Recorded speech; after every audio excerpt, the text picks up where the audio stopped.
You're watching the Western Athletic Conference on ESPN. From the big country in Abilene, Texas, it serves as the background of Game 3 of what's been a great three-game set thus far, the rubber match here of Western Athletic Conference play as Grand Canyon, the Lopes, visit the Abilene Christian Wildcats. Welcome in, everyone. Glad you're with us today for Western Athletic Conference baseball. Andy Penny alongside Coy Ostlin. Again, game number 3 of this three-game set. A set that has been split between these two teams. ACU the win on Friday night, 16-14. Grand Canyon the win yesterday, 14-2. And Coy, we set up for a rubber match today and another great pitching matchup today. Austin Glaze for ACU, Zach Thornton for Grand Canyon. Yeah, Grand Canyon, they get Zach Thornton on the mound for them today. Two pitchers with differing styles. Thornton, he's a big strikeout pitcher, not going to draw a lot of walks. Glaze will take his time working through this GCU lineup. Well, the two teams started the weekend, ACU in third, Grand Canyon in fourth, but because of the way the Western Conference play is played out this weekend, ACU currently in second and Grand Canyon currently in third. Both teams continue for positioning today in what should be a great rubber match again here today. Game 3 of this three-game set. We'll take a timeout. We'll get to the starting batting lineups and the first pitch after this break. Western Athletic Conference play on ESPN.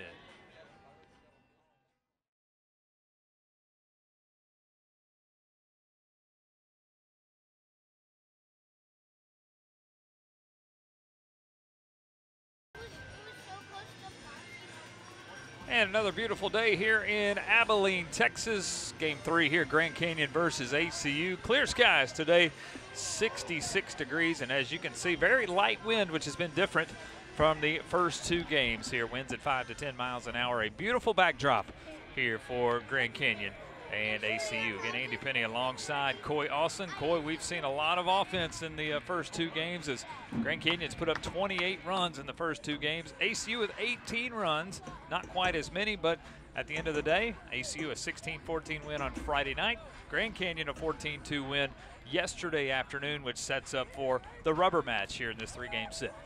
Yeah, and looking at these two teams right now, we talk about the differences in their approach to the game. ACU, a power hitting take, utilize this hitter's ballpark that they have at home.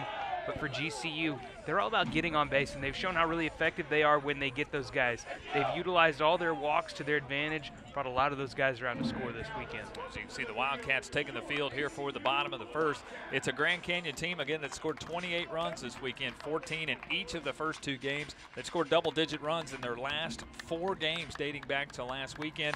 It's an ACU pitching staff that had only given up double-digit runs once before this weekend. Grand Canyon's done it twice in 2 days. They'll try to do it again. A batting average as a team of .383 this weekend for GCU. Coach Greg Wallace in his first season will send up this lineup for the Lopes this afternoon. Leading off the center fielder Homer Bush Jr. Cade Verduzco will bat second and play at right field. Jacob Wilson back in the lineup after missing 7 games. He played yesterday. He bats third today. He's the starting shortstop. Zach Yorkie having an absolute great weekend. 7 RBIs on the weekend. He bats fourth, and he is the designated hitter. Elijah Baris, the left fielder, bats fifth. Eli Payton, the first baseman, bats sixth. The 7th hitter today is Josh Buckley playing catcher. Emilio Barreras, the third baseman, bats 8th, and rounding out the lineup is Zach Gregory, the second baseman, who will bat 9th. Bush, Verduzco, Wilson, York, Baris, Payton, Buckley, Barreras, and Gregory for the Lopes, who again will face the right-hander, the junior right-hander for the ACU Wildcats, making his 9th start today. Austin Glaze on the mound. There's a look at some of his stats. Yeah, Austin Glaze out of Carthage, Texas, coming back this season. He's got the Sunday starter position. That's a big deal for this guy who's coming out of the bullpen last year. This year the numbers not looking too hot this early, though. 7.23 ERA and 31 innings pitched. Got roughed up versus Sam Houston just in his last start on the 9th versus Stephen F. Austin, though. Had little good numbers on 4 innings, giving up no runs. 29 strikeouts, 15 walks to Austin. He's not a guy who's going to go the distance. His longest outing is 5 innings on the year. So look for a pitch by committee today. We'll see if Glaze can get the Wildcats off to a good start. He'll start with Homer Bush Jr., and the first pitch is in for a strike, and it's 0-1. Bush Jr. on the season, .413 the average. We were kind of chuckling. It's an average that dropped 8 points yesterday after an 0-for-4 day, but When you're in the mid 400s and it drops 8 points, you're still in the mid 400s. Still a pretty good season here for Bush Jr. He's quickly behind in the count, 0-2. As Glaze works out of the wine. Pitch upstairs, 1 ball and 2 strikes.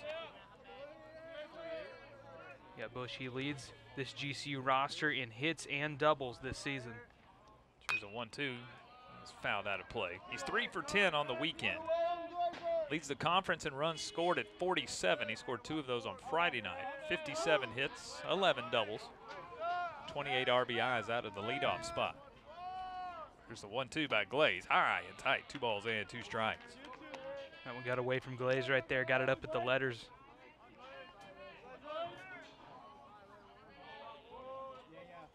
Glaze back into the wind, and the 2-2 swung on and missed. And Bush Jr. is down on strikes. Good start for Austin Glaze on the mound. He'll strike out one of the hottest hitters in the WAC all season long, Homer Bush Jr. Yeah, and that's something Bush Jr. doesn't do a lot of. Austin Glaze, you got to feel good about yourself coming into this situation and facing what you could attest to being a minor league baseball roster at times, but a good start for him. There's Cade Verduzco, first pitch. That misses, and it's 1-0. Verduzco on the weekend, he's 4 for 11. Had 3 doubles yesterday. The 14-2 Lopes win. There's one on the outside. 2 balls and no strikes to Verduzco. Glaze into the wine. Fouled back to the screen. Set the ACU Wildcat defense for you around the diamond. Tatro in left field, Britt in center. Eric Martin is in right field today, gets the start. Messi Park, Garrett Williams moves over to second. Jack Nielsen the start at first today. Tanner Tweed, the battery mate of Austin Glaze. Here's a pitch swung on and missed. 2 balls and 2 strikes. Austin looks really fluid here in the first few pitches. He looks like he feels really comfortable, and that's a good thing. You want to see that from your pitcher early in a game. There's the wind in the 2-2. This one fouled back. We'll do 2-2 again. Again, ACU started the weekend in 3rd place in WAC conference play. Grand Canyon was in 4th. With the split of the first 2 games and Stephen F. Austin losing the first 2 in New Mexico, it's tied it up. Verduzco gets all of this one left field wall, and it is gone. Off the light pole in left field. Cade Verduzco has left the yard. And Grand Canyon gets the scoring started today with the solo home run. It's 1-0. Yeah, they're getting started about as early as they did yesterday here in the first inning. They've been really effective on setting their tone in the ball game this early. Let's take a look at this one. Just left it too much inside the zone. Got it off the end of the bat. That one bounced off the foul pole. Verduzco a little love there in the dugout after the home run. It's his 5th home run of the year, 24th RBI. And now here's Jacob Wilson, the shortstop. Wilson in limited play, having himself a weekend. He's 4 for 6. He's up the batting average to 477. He'll pop one up in the infield. Communication between all of the infielders. Glaze will make the catch himself. Don't see that very often, but the pitcher will take care of business by himself. It's a pop up to 1. And the second out here of the inning. Yeah, that one was not the pitch Wilson wanted. So 2 outs in the inning. Here's Zach York. First pitch, a fastball for a strike.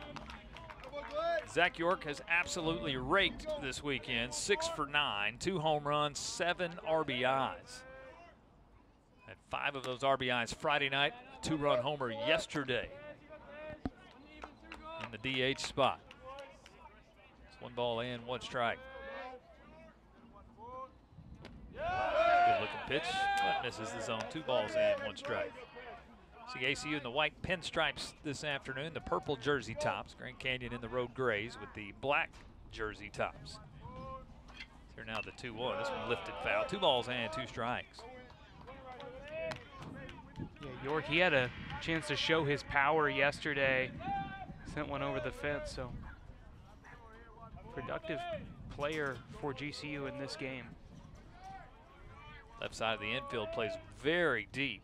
Williams at second base is 7, 8 steps in the dirt. Well, Glaze thought he had strike 3 right there. Doesn't get the call. We'll load the count up, 3-2. Yeah, that's the toughest pitch you can see right there is when you think you get that call, you let all the energy out of your body, and you still got to go right back to it at a full count. Now the payoff pitch. This one lifted. Shallow center field.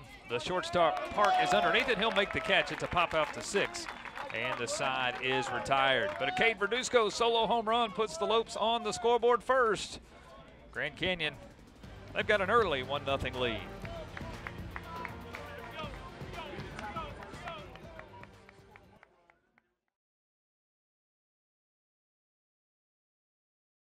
Grand Canyon strikes first, a Cade Verduzco solo home run. They've got an early 1-0 lead, and on the mound here for the Lopes this afternoon, it's the left-hander, the junior.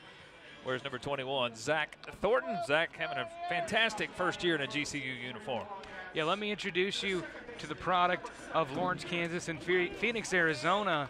Zach Thornton, he has been electric this season for GCU in 48 innings, 2.81 ERA, 1.21 whip. He's having a solid season this year, and it's really exciting to get to see him on the mound in this series. We were wondering if we were. The lineup he will face here for Rick McCarty and ACU. Garrett Williams leads it off. You can see him in the right-handed batter's box. Miller Lattisaw, the DH, second. Logan Britt, the center fielder, is third. Williams will lift this one foul quickly, 0-2. Grayson Tatro in left bats fourth. Tanner Tweed, the catcher, bats fifth.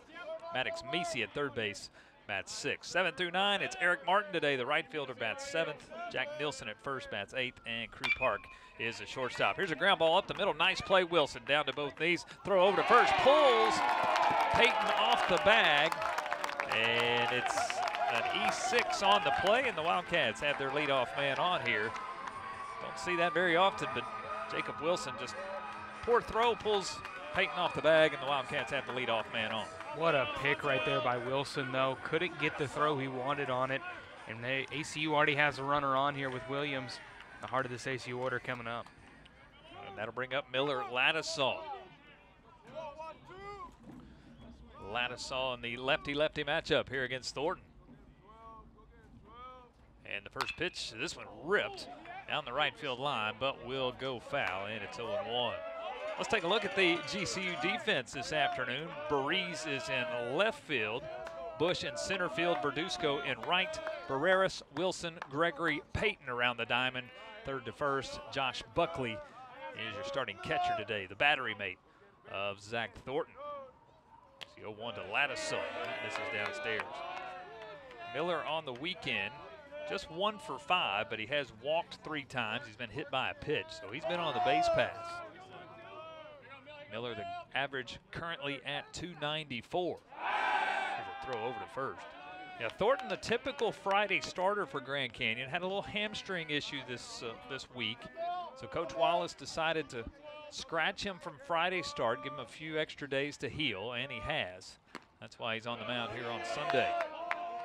The pitch stays out, 2 balls and 1 strike. Connor Markle got the start Friday. ACU able to rough him up, get out in front in the 16-14 win. There's a 2-1 to Lattisaw, fouled back to the screen. And Miller battling in this situation.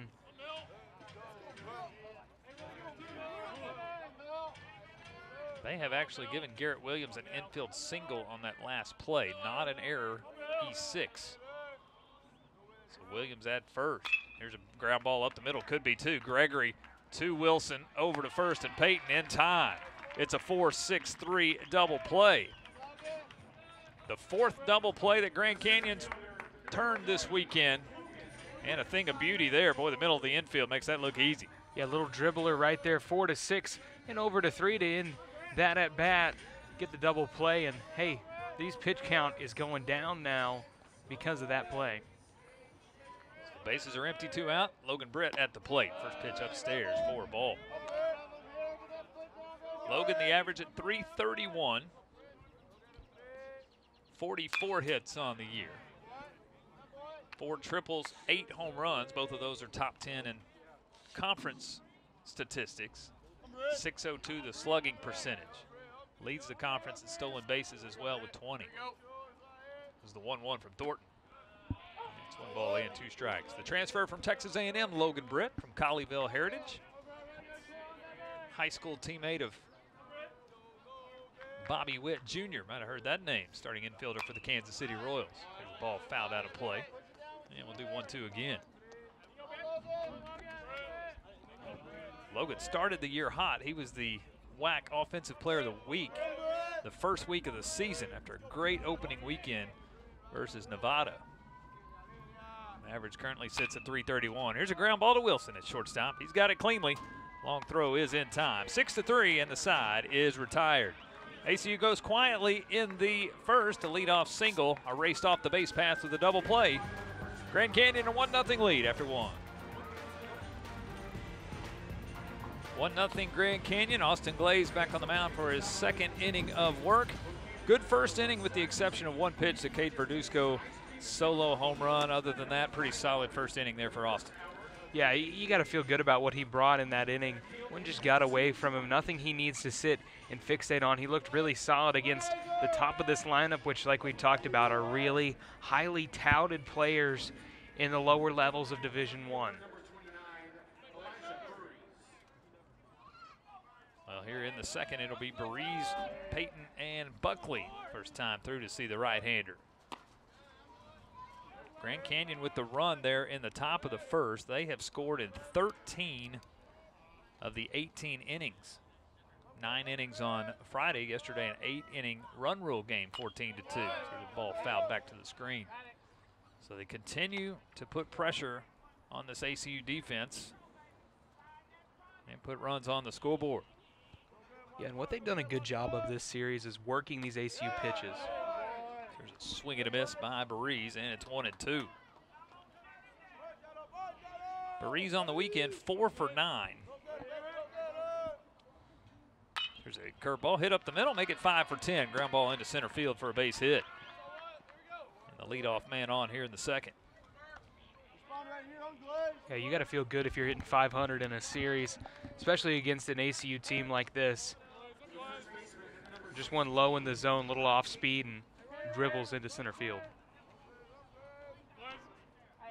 So he is at first, nobody out. Here's Eli Payton, the starting first baseman. Payton 3 for 10 on the weekend, did majority of his damage on Friday night. Runner on the move, first pitch swung on and missed. Tweed's throw down is late. It's a stolen base for Berees, and he's in scoring position. Grand Canyon has not stolen many bases this weekend. As a matter of fact, that's only their 30th stolen base of the season. Comes at an opportune time here in the second. Payton behind in the count, 0-1. Again, 4 RBIs for Eli on Friday night. 2-run double, 2-run home run. He'll show bunt. He'll throw it down third base side. That'll move the runner on the sacrifice. Misi will throw over in time to Nielsen. Sacrifice is effective, 5-3 on the putout. Berees now 90 feet away with just 1 out. We've seen small ball all week from GCU right here. Look at this bunt. That's a practice thing right there, Andy. Absolutely perfect if you're trying to advance a runner. Good work for GCU. You got a runner on third and 90 feet away now from a second score. You want to pull the third baseman off the bag. Nobody there to cover. That's an easy advance there for Berees. He's 90 feet away, less than 2 outs. Can Josh Buckley bring him in? First pitch swung on and missed. Good looking off-speed curveball there at 81. No balls and 1 strike. I'm impressed by how Austin Glaze has recovered from that single. So 1 down in the dirt, 1 ball and 1 strike. Again, in the Western Conference standings in the play this weekend, we've seen 4 series that have been split between the first 2 games. New Mexico State has beaten Stephen F. Austin in each of the first 2. They go for the sweep today. So 1-1 lifted out of play. The Aggies beat the Lumberjacks last night in walk-off fashion, 11-9, a 2-run home run in the bottom of the 9th. Tarleton has also won the first 2 at Cal Baptist. That's a little bit of a surprise. Tarleton at the bottom of the standings, Cal Baptist near the top. But Tarleton on the road has won the first 2. There's a 1-2, bounces in, nice stop by Tweed. Glaze actually lost his footing there on the mound. skipped that one in. Tweed saved a run by blocking that with the chest protector. Yeah, there's a moderate debate to these turf fields. You know, a lot of guys feel like they can lose their footing easily as it, you know, that grabs their foot. So always an interesting debate going on about that. There's the 2-2 to Buckley. He'll lift this one fairly deep. Tatro giving chase. He's got room. He'll make the catch. It's deep enough for Burries to tag, and he will come in and score. Manufacturing runs. The Lopes just did that here in the top of the second. A single, a sacrifice bunt, a stolen base, and a sacrifice fly. Grand Canyon a 2-0 lead. Yeah, that single comes back, and you steal a base, 2 sacks right there, and you bring in a runner. Grand Canyon's up by 2 now. That's absolute perfection in manufacturing a run with your bat. And now 2 outs and the bases are empty for Emilio Barreras. Barreras 2 for 7 on the weekend, 321 the current average.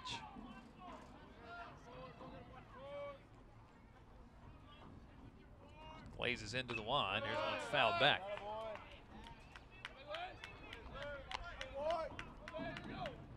We're talking to Coach Wallace after yesterday's game. Boy, he was really excited about what this batting lineup's been able to do here over the course of the weekend. Of course, yesterday, Danny Avitia goes a complete game. Defense has been solid all weekend for Grand Canyon. There's a ball lifted, left side. Misi will give chase. He's underneath it in the infield dirt. He'll make the catch, and the side is retired. Grand Canyon does manufacture another run, though, as Elijah Burries a leadoff single. He comes around to score. Grand Canyon a 2-0 lead.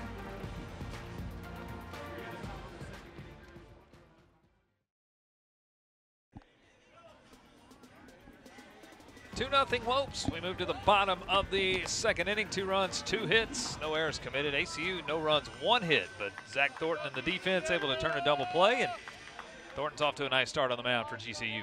Yeah, 13 pitches for Thornton in this game so far.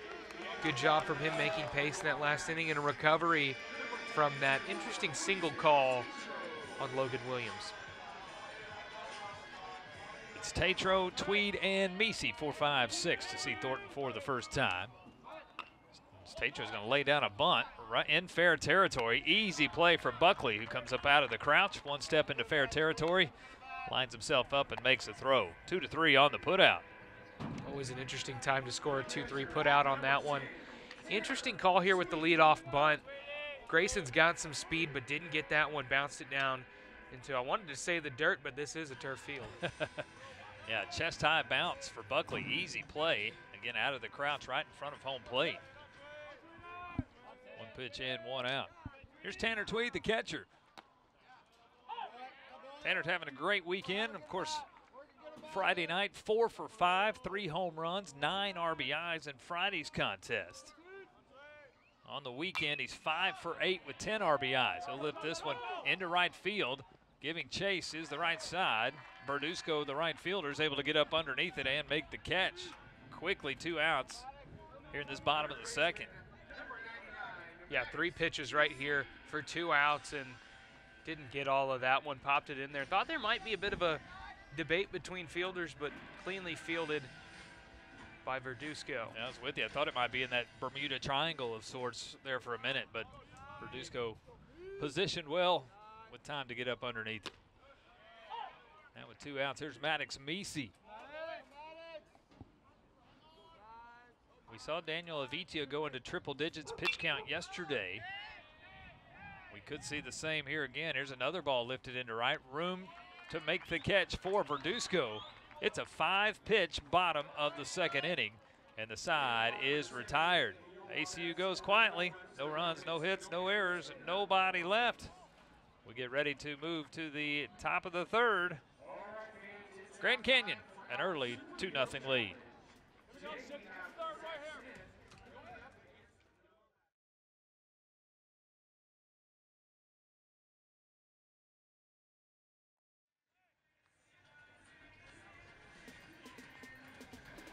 Zach Thornton, a 5-pitch bottom of the second, 3 up, 3 down in the ACU lineup. We'll move to the top of the third Grand Canyon with a 2-0 lead. Here in the middle innings, we hand it off.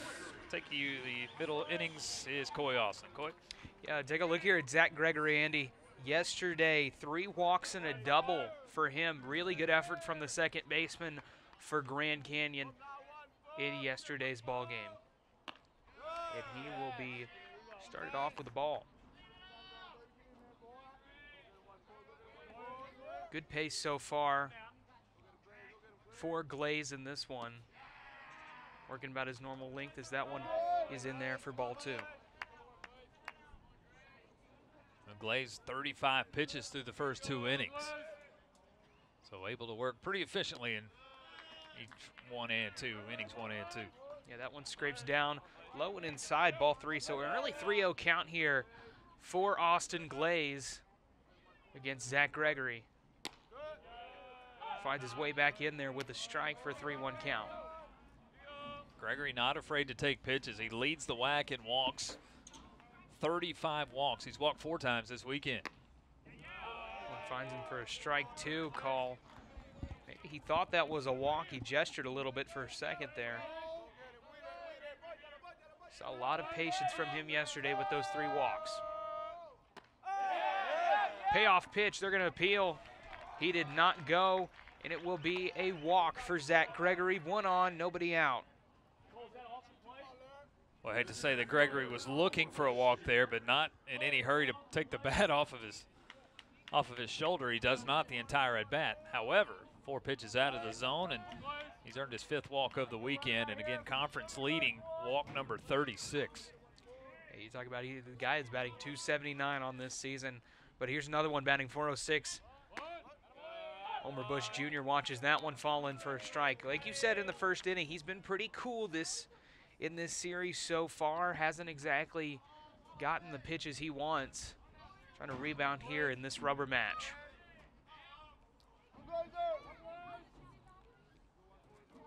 Glaze deals the 0-1. Strike 2, and now working here with the pitcher's count. Austin Glaze looking to get a quick first out here. You know, we saw Coach Wallace go small ball there in the 2nd inning with a leadoff single and then sacrifice, steal a base. Hard to justify that with 2 of your next 3 hitters up over 400. Yeah, what a pitch there from Glaze. He got him a strikeout pitch. So the first out of the inning is Bush on strikes. 3 pitches, 3 strikes. And now we move on to Verduzco. 1 for 1 today. Had that home run all the way back in the first off the foul pole. The first pitch, runner goes. The throw, he is safe. What a good pick there from Gregory, getting over to second.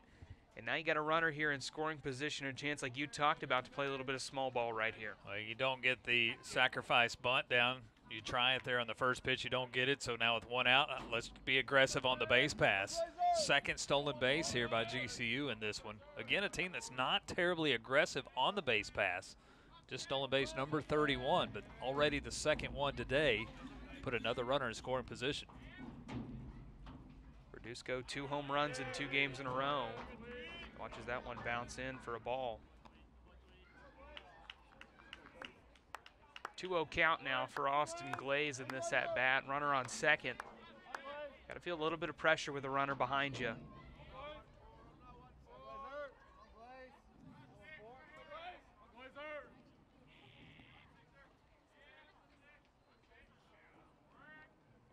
The 2-0. And falls in the zone for a strike. A little bit of movement on that one, Andy. Yeah, that's a good-looking pitch there by Austin. Have to attack the zone here. Of course, hitters count at 2-0, even here at 2-1, but can't be afraid to throw your best pitch here and get it in the zone. It's a good rebound pitch, and see what he can work with here with the 2-1 count. Try to get back into this one. Tweed tried to frame it up, doesn't get what he wants. Well, there's a huge hole here, Coy, on the right side of the infield. Garrett Williams at second base holding the runner Gregory close. Huge hole to hit one the opposite way. If Verduzco can go with a pitch that direction. Gets under that one, drives it to center field. Logan Britt going back jumps right on the warning track. Gregory's going to tag and go to third. Started to round for a second there, but Britt gets the ball back in time. So a productive out again for GCU, the fly out to center field. That's good quality at bat, although it is an out. Verduzco hits it deep enough to advance the runner. Nice play by Britt on the warning track. A few steps shy of the wall, but it does move a runner. And I think that's been impressive all weekend here for Grand Canyon. Whatever the situation is, the contact, even if it's an out, it's been good enough to push a runner 90 feet to the next base. They've got Gregory just 90 feet away. Yeah, they've taken advantage of those little mistakes, those walks and little blip singles. And here's Zach Wilson. Watches that one bounce in off the glove for a strike. This becomes a big out here for ACU and Glaze on the mound. Get a 0 on the scoreboard here defensively. Grand Canyon, again, just finds ways to manufacture runs. Can the Wildcats get out of this inning? Strand a runner over on third base. Wilson, he's someone who's batting 400 and over any statistic you could think of. Gets under that one and fouls it off to the right side. So quickly, 2 strikes now for Austin Glaze. Wilson 4 for 7 on the weekend. We saw him in a pinch hit role in the 8th on Friday, in the 9th on Friday. Came up with a single. 4 for 5 yesterday. The 0-2. Fouls it back. That was close contact right there. Barely got the bat. We could hear it up here. Well, that's a good pitch by Austin. Fastball at 91. It's up shoulder high. Wilson has to protect with 2 strikes. You try to get him to swing at something that's elevated above the bat. Just able to nick it back and foul it back to the screen. Another 0-2 from Glaze. Another foul by Wilson. They keep battling here. Yeah, same pitch. Fastball at 92, up shoulder high. Again, Wilson has to protect with 2 strikes. He sees fastball out of the hands. You just hope he swings up underneath it. Just able to get enough contact. He's really choked up on that bat here at 0-2. Does Glaze have the strikeout pitch? The 3rd time on 0-2.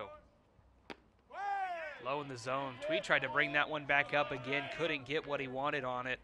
It'll be a 1-2 count. And Wilson keeping patient and battling here. Good at bat and some good plate defense here. The 1-2. Hit off the toe of the bat into right field. Easy fielding for Martin. And that'll be the inning. So, 1 runner on base on the walk. No runs for GCU. No hits. Stick with us on ESPN+.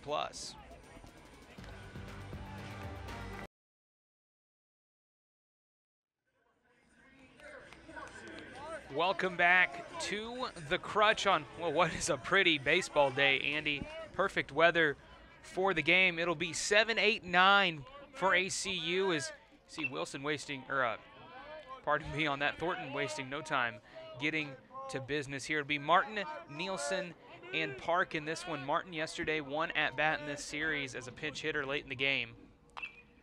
Swings at that one and quickly now in the hole, 0-2. Yeah, Martin, a guy making his 15th start on the year. 229 is the average.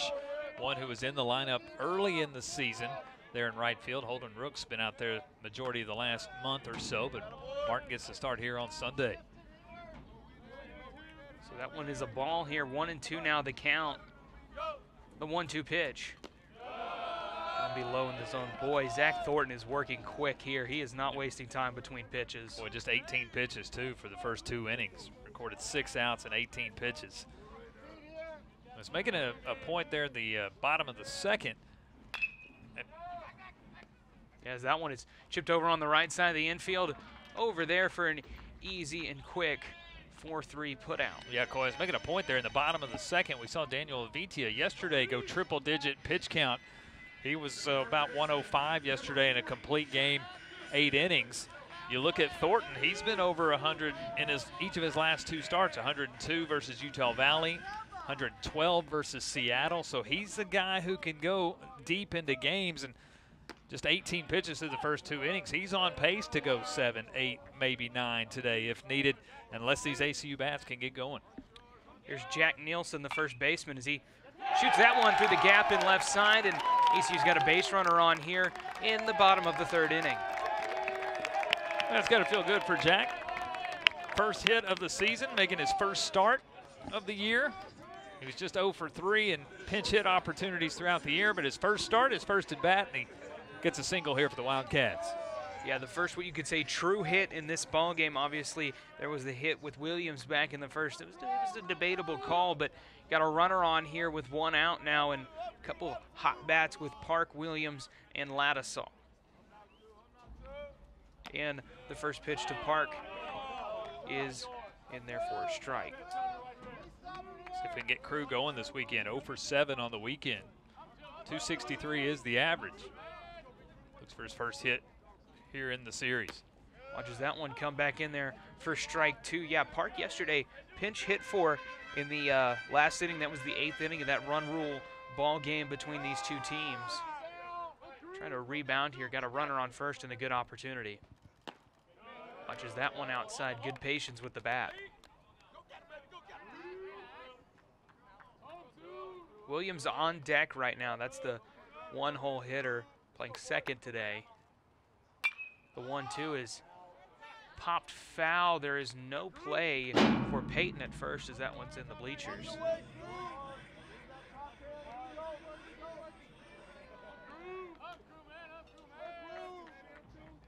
Nielsen on base. It's only his second time on base this season, so no real statistics on his running.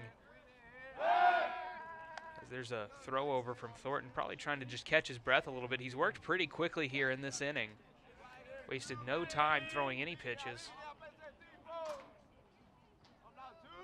Well, this is where ACU needs to just put a little more pressure on him. Just runners on the base pass, make him think a little bit more than just at the plate. What pitch am I going to throw to what batter? Force him to think about some situational stuff. This is the count, runner on first. Is this a run opportunity for ACU? Just put some more things on the mind of Thornton as he works. 4 pitches through the first 2 batters, 4 so far to Park. The defensive at-bat continues, and that one is foul tip, but not in the glove, and this at-bat will continue. Park's dropped down. He was in the 8 spot each of the first 2 games. He's now in the 9 spot today with Martin and Nielsen batting in front of him. A lefty-righty matchup. 1-2 pitch to Park. High in the zone, ball 2. Good patience from Crew Park here. Yeah, it's a good take. Fastball at 91, but up in the zone. And Grand Canyon defense would love another double play ball. They've turned 4 this weekend, turned 1 in the first this afternoon. They play double play depth up the middle. That double play ball would make this 9 batters through 3 innings. That one off the toe of the bat, and another foul. Whether he gets on or not, this is a productive at-bat for Park. He's really working Thornton's pinch count more than anyone else has in this ACU lineup. You need to do that, start wearing guys down early. The 2-2. Good take. That was a hard take for him right there. You know, you could see him wanting to, yep. But yeah, and Thornton's asking the umpire there, home plate umpire Cole Lump, where did that miss? Was that outside? A little nod of the head by Lump. Yep, just a fastball that missed. Tried to get the black, didn't get the call. In the payoff pitch, 3-2, full count. Is off the toe of the bat, and it floats its way into the bleachers. I didn't think that one was going to go into the bleachers, Andy. Well, again, just put an asterisk by this plate appearance here, however this thing turns out. Quality AB here by Park in the 9th spot. You can tell he really wants to have some production in this series. The 3-2 to the shortstop. Watches that one outside, and he's going to walk. 2 runners on now for the Wildcats, 1 out, and Logan Williams, who has the other hit in this ball game coming up. Well, that's a heck of an AB. Draw the walk, first walk by Thornton today. Top of the lineup coming on, Ducks on the pond. ACU really their first real threat here on the offensive side of the game. Garrett Williams stepping in now.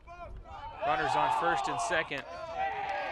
They're going to call a balk on this one, and runners now in second and third, and that force out is now out of play for GCU, so ACU threatening now with both runners in scoring position, Park and Nielsen. Boy, Coy, and I didn't see it, but I was looking down and I didn't quite see it, but 3-4 different people were yelling out balk, including Clay Park, the third base umpire. No real appeal there by Thornton, no real argument as well. So now 2 in scoring position for the top of the lineup. Yeah, and that's a tough deal right there. If you're Thornton, you're making good pace through 2 innings. Now you got a threat. The pitch to Williams is a strike. So now he's got to work here in this situation. Runners both in scoring position. You got a lot of pressure on you, it feels like. So he does that one. Outside and a good take for Williams. The ACU being really patient with the high fastball, being able to lay off of it. Williams 4 for 9 on the weekend, leading batting average at 370, the guy who won at the plate here. The 2-1. Williams gets under that one and shoots it into right field. Is it playable for Verduzco? It is right on the warning track. There will be a tag at third, and Martin will score, and both runners advance. Jack Nielsen, that is. Both runners advance, and ACU has a run on the board in this one. Again, we talk about manufacturing runs. Grand Canyon's done it so well. Runner on third, less than 2 outs. What can Williams do to manufacture a run? Well, he hits one about 330 feet, just shy of the right field foul pole. Verduzco able to make the play, but it does the job. A sacrifice fly and an RBI, and the Wildcats on the board here in the bottom of the third. So the long second out puts a run on the board for ACU. 2-1 ball game, and Miller Ladisaw steps in and watches that one for ball 1. Ladisaw hit into a double play back in the first. Watches that one.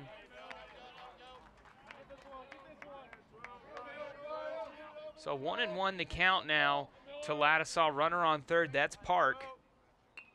A little bit of speed as that one's fouled off. Miller a little frustrated with that. Check swing, but fouls it off. So now behind in the count, 1-2. The 1-2 pitch. Watches that one float inside for ball 2. 2-2. A lot of patience from Miller Ladisaw this week, leading ACU in walks in this series. Good stop by Buckley there behind the plate. They ring him up on that one. Backwards K in the book. ACU does some damage, though, on one hit. Sac fly brings in a run. Stick with us. We're going to the 4th on ESPN+.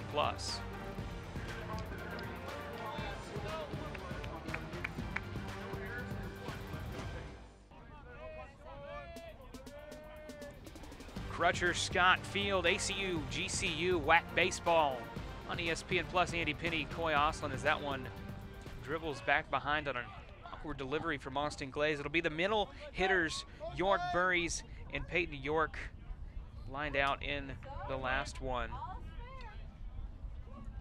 Austin Glaze still on the mound for ACU. ACU got some arms going in the bullpen in this one.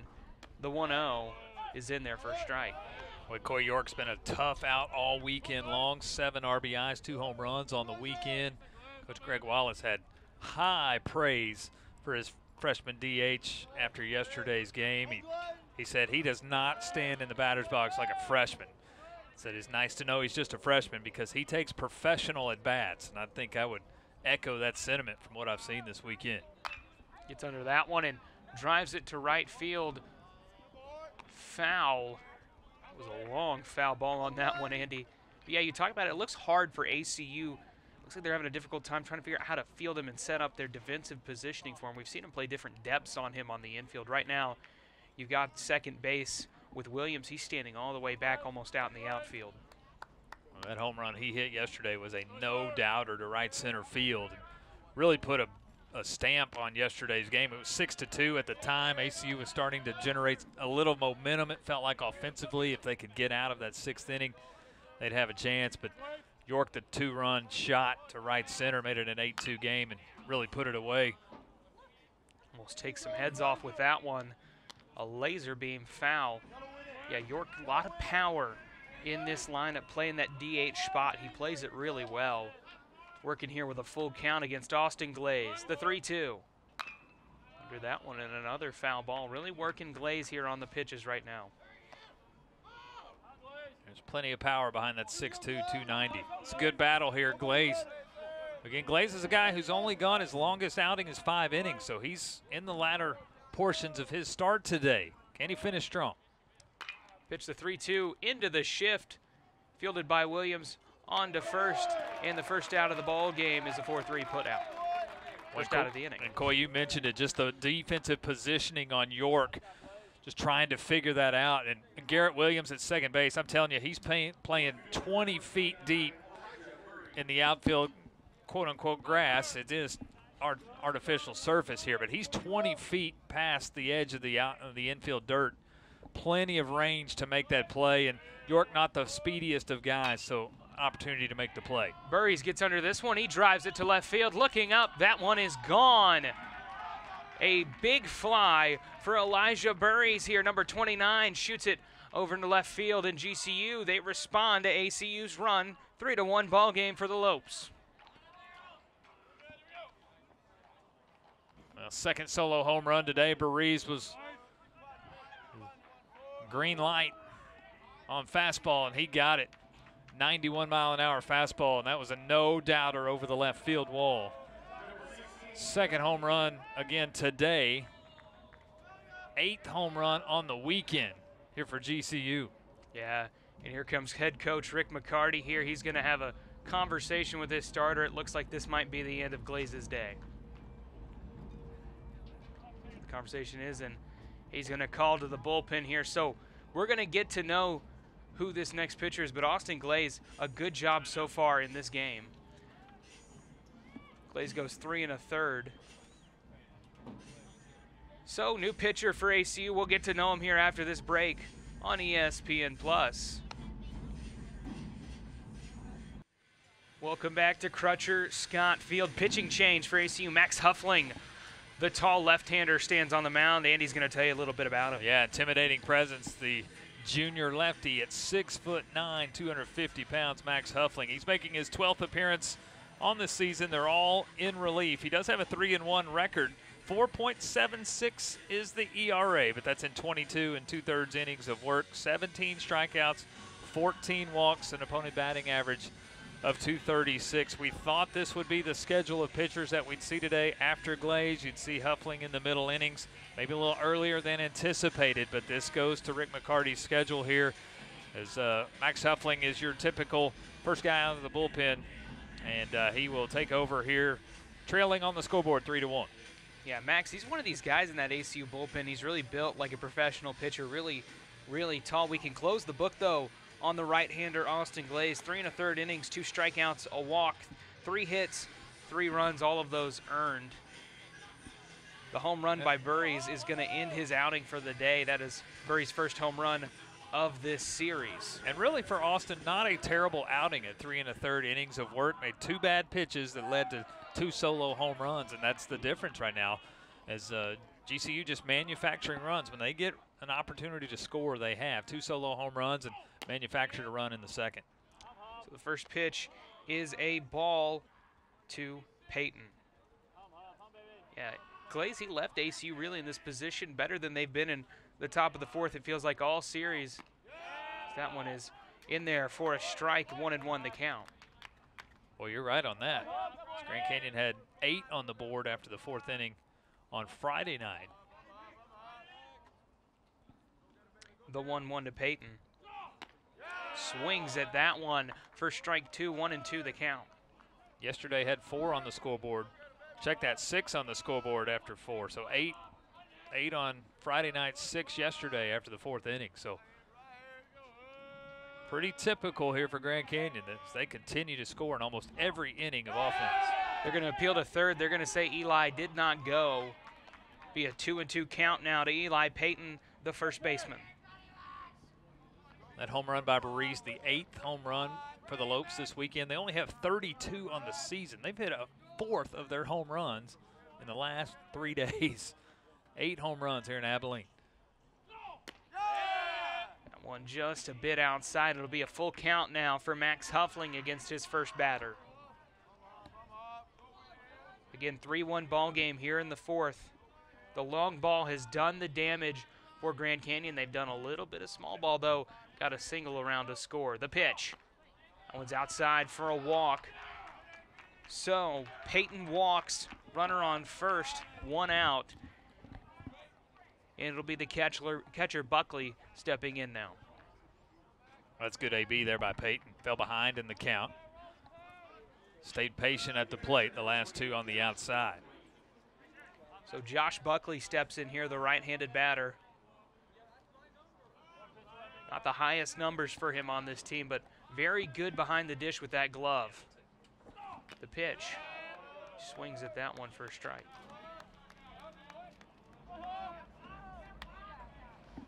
So first pitch strike here from Max Huffling.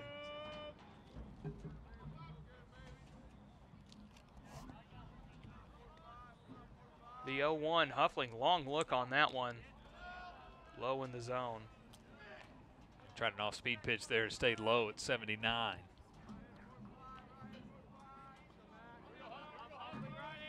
Hope Max can get into a groove here. Locate his pitch as well. Attack the zone and stay ahead. A lot of movement from Peyton on first. He's twisting his arms, trying to get Max's attention. Sorry to cut you off there, Andy. Interesting strategy there. Not exactly a huge lead for him, though. Yeah, I don't think a threat to run over there. Just trying to get in the head of runner. And there he goes. Just when we say that, they've got him off the base pass. And he is out. They catch him going, so they try to trick him up, and they get Peyton going to second. So a quick second out now and a recovery from that walk for Max Huffling. Well, we've seen a really aggressive Grand Canyon offense on the base pass today. Already 2 stolen bases. Peyton only has 1 stolen base attempt on the season. There he's caught stealing, just leaning the wrong direction. Good pickoff. Now he gets to work back into this at-bat with a strike here. So a 1-2 count now, a completely different scenario. One more strike could end the inning in this ball, in this top of the fourth, pardon me. The 1-2 pitch. Got him. Rings him up backwards, K in the book. So the home run, but Max Huffling comes in and recovers. Grand Canyon leads ACU 3-1. Stick with us, we're going to the bottom of the fourth. Welcome back. Crutcher, Scott Field, Coy Oslin, Andy Penny in the bottom of the fourth inning, and Zach Thornton's back to work here very quickly with a first pitch ball. It's going to be the middle half of this ACU lineup. Britt, Tatro, and Tweed, some guys that have been known to do some damage in this series so far, Andy. Well, Coy, for the first time there in the third inning, Thornton a little bit of work. He went through the first 2 innings with just 19 pitches. Had a few base runners and 25 pitches there in the third. ACU able to scratch across a run, and Garrett Williams sacrifice fly that scored Jack Nielsen. So a little bit more pressure on Thornton there in the third. Yeah, gets under that one. Logan Britt tattoos that one into the gap in right center field. That's going to be trouble. Britt's got speed, rounding first on to second. He's in there with a stand-up double. So another extra base hit for Logan Britt in this series. A big one, Andy. His third hit of the weekend, his 5th double of the year. Good piece of hitting there, went the opposite direction. One hops the wall. Bush able to get it in, but Britt with great speed. Of course, he leads the conference in stolen bases, an easy stand-up double. And here's the skipper, Coach Rick McCarty, 123 and 94 at ACU. He's built something special here, Andy. Already a Southland Conference regular season championship 2 years ago. They make the WAC tournament championship a year ago. Last year in 2022. Something special in year number 5. Yeah, Coach, he really plays chess when he plays these games. You can really see him. He's always working on that clipboard. Yeah, he has certainly been a good one. Established a heck of a roster, heck of a program, heck of a lineup here at ACU. Yeah, here's one of those guys right now, Grayson Tatro, as he watches that one in there for a ball and a 1-1 count. All-time home run leader for ACU. He set that record, and we almost felt like we called it when it happened right before. 38 career home runs for the outfielder. The 1-1 to Tatro. He pops that one off his bat foul. Tried to drop a bunt back in the second. Ended up as an easy 2-3 putout. But a runner in scoring position for him right now, batting .439 in that situation this season is Tatro.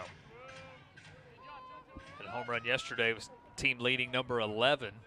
He's hit some big ones in his career. Had one a few weeks ago in extra innings down in Waco versus Baylor, a 5-2 midweek win versus the Bears. A lot of them have been right place, right time, situationally. Logan Britt having some fun, and the 1-2 is fouled back. Britt this season Boy, 20 stolen bases. He has been an absolute athlete for ACU, a good find for Coach McCarty. Here's where ACU has to stay in this ball game. Got a runner in scoring position, nobody out, bottom of the fourth. GCU's been able to manufacture runs all weekend long. Can the Wildcats do the same? One's high in the zone for ball 2, so some patience here from Tatro with the runner on second and 1 out. Or no outs, pardon me. Left-handed hitters hit a little bit better on Thornton. 293 lefties. Righties just hitting 250, so this is a good matchup, even though it's lefty-lefty. The 2-2. Tatro watches that one, and he knows it. Appeals, though, at home plate, but no, it will be a strikeout of Grayson Tatro as he holds up in a backwards K in the book on Grayson Tatro. And here's the catcher, Tanner Tweed. Well, it's a solid pitch by Thornton. Off-speed pitch. I think Thornton, or excuse me, I think Tatro knew that it was coming back in the zone. It was just too late to lock and load, and he just couldn't do it. Couldn't pull the trigger on it. Backwards K for a big first out here of the inning. Yeah, and he's got a lot to work with here, that Thornton does. Tanner Tweed now stepping in. Of course, we saw an absolute masterpiece of a ball game from him as he gets under this one and shoots it over to the shortstop, Wilson. Easily fielded for the second out.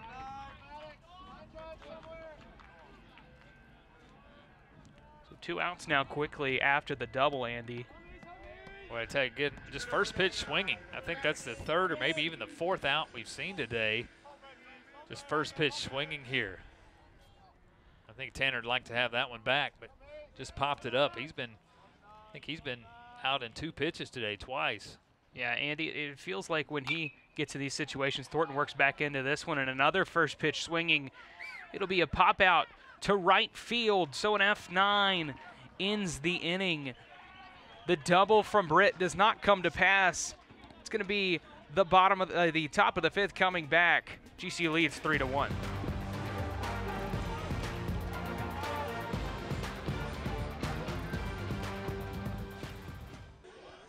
Welcome back, Crutcher Scott Field, 3-1 ball game. Max Huffling coming out for some more innings right here. And hey, here's Coach Greg Wallace in his first year, 9-year assistant with this team, and here in his first season, he's 19-15, trying to find some ground for GCU. Well, I think that was a solid transition of leadership there at GCU. Coach Wallace having a fantastic first year. A little bit of growing pains here in the mid of the season as Grand Canyon lost 9 of 12. But as he said after the Arizona State midweek game this week, hey, you want to figure things out in the middle of the season. You want to play your best baseball at the end of the season. And after what we saw yesterday, I think Grand Canyon trending in the right direction under that leadership of Coach Wallace.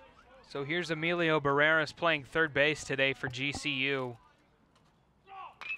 Watch this one chop it over to second base. Williams over to Nielsen for the 4-3 putout. Well, Huffling's coming in and doing a job. He inherited a runner at first base. Got the pickoff caught stealing of Peyton and a backwards K and now a ground out. That's what you want your middle reliever here to do, is shut the door, keep this thing close, and easy ground out there to start the 5th. So it'll be Zach Gregory, the catcher, and then we'll turn around, or pardon me, the second baseman, and then we'll turn around, head back to the top of the GCU order with Homer Bush Jr.'s first pitch is in there for a strike.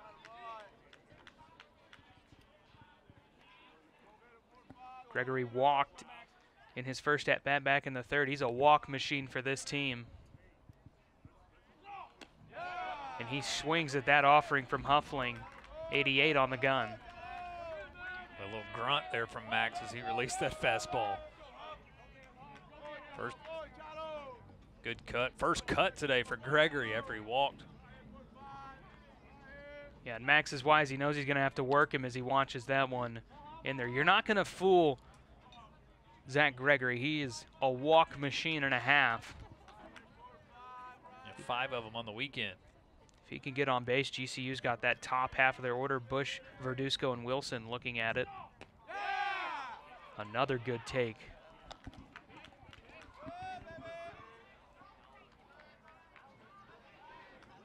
.35 walks to 30 strikeouts this season for Gregory. Huffling delivers the 2-2.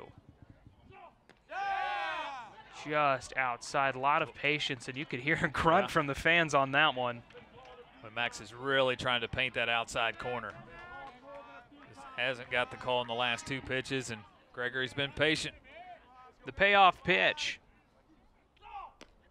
Way outside, and Gregory draws another walk. That's an AB that started 0-2 there on Gregory.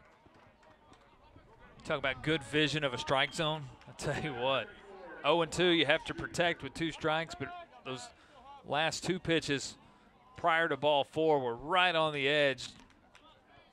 He stayed patient, he stayed off of them, just off the plate, and then ball 4 well outside. Another walk for Gregory. Here's Homer Bush Jr., second-generation ball player. Steps in here as Max appeals over to first base. Bush, we talked about it, had a rough series so far. 2 strikeouts early in this ball game, and really trying to find his groove so far lately. Yeah, just 3 for 12 this weekend. All 3 hits on Friday night.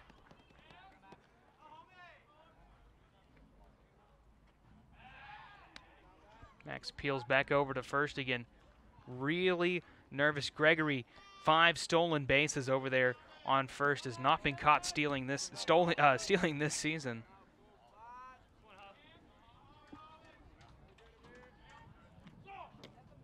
Huffling delivers a pitch to Bush, and it'll be low for a ball. Bush batting .393 with runners on base. Talked about his average has dipped not substantially in this away stretch. The 1-0. That one's in there for ball 2. Yeah, it's funny, after a 0 for 4 day, your average dips 8 points, but when you're talking from 421 to 413, you know, that's still something pretty impressive. He's a great ball player, and there's a lot of reasons why that does happen to ball players. I mean, he's come home, he's from South Lake Carroll's there. Taking a moment here. Yeah, I think the ACU dugout just got a warning. Yeah. Really questioning the strike zone here, and I think an official warning has been given to the ACU dugout. That's 6 consecutive pitches for Max outside the zone. Some of them are really close. And just a healthy conversation going on between the first base side and home plate official.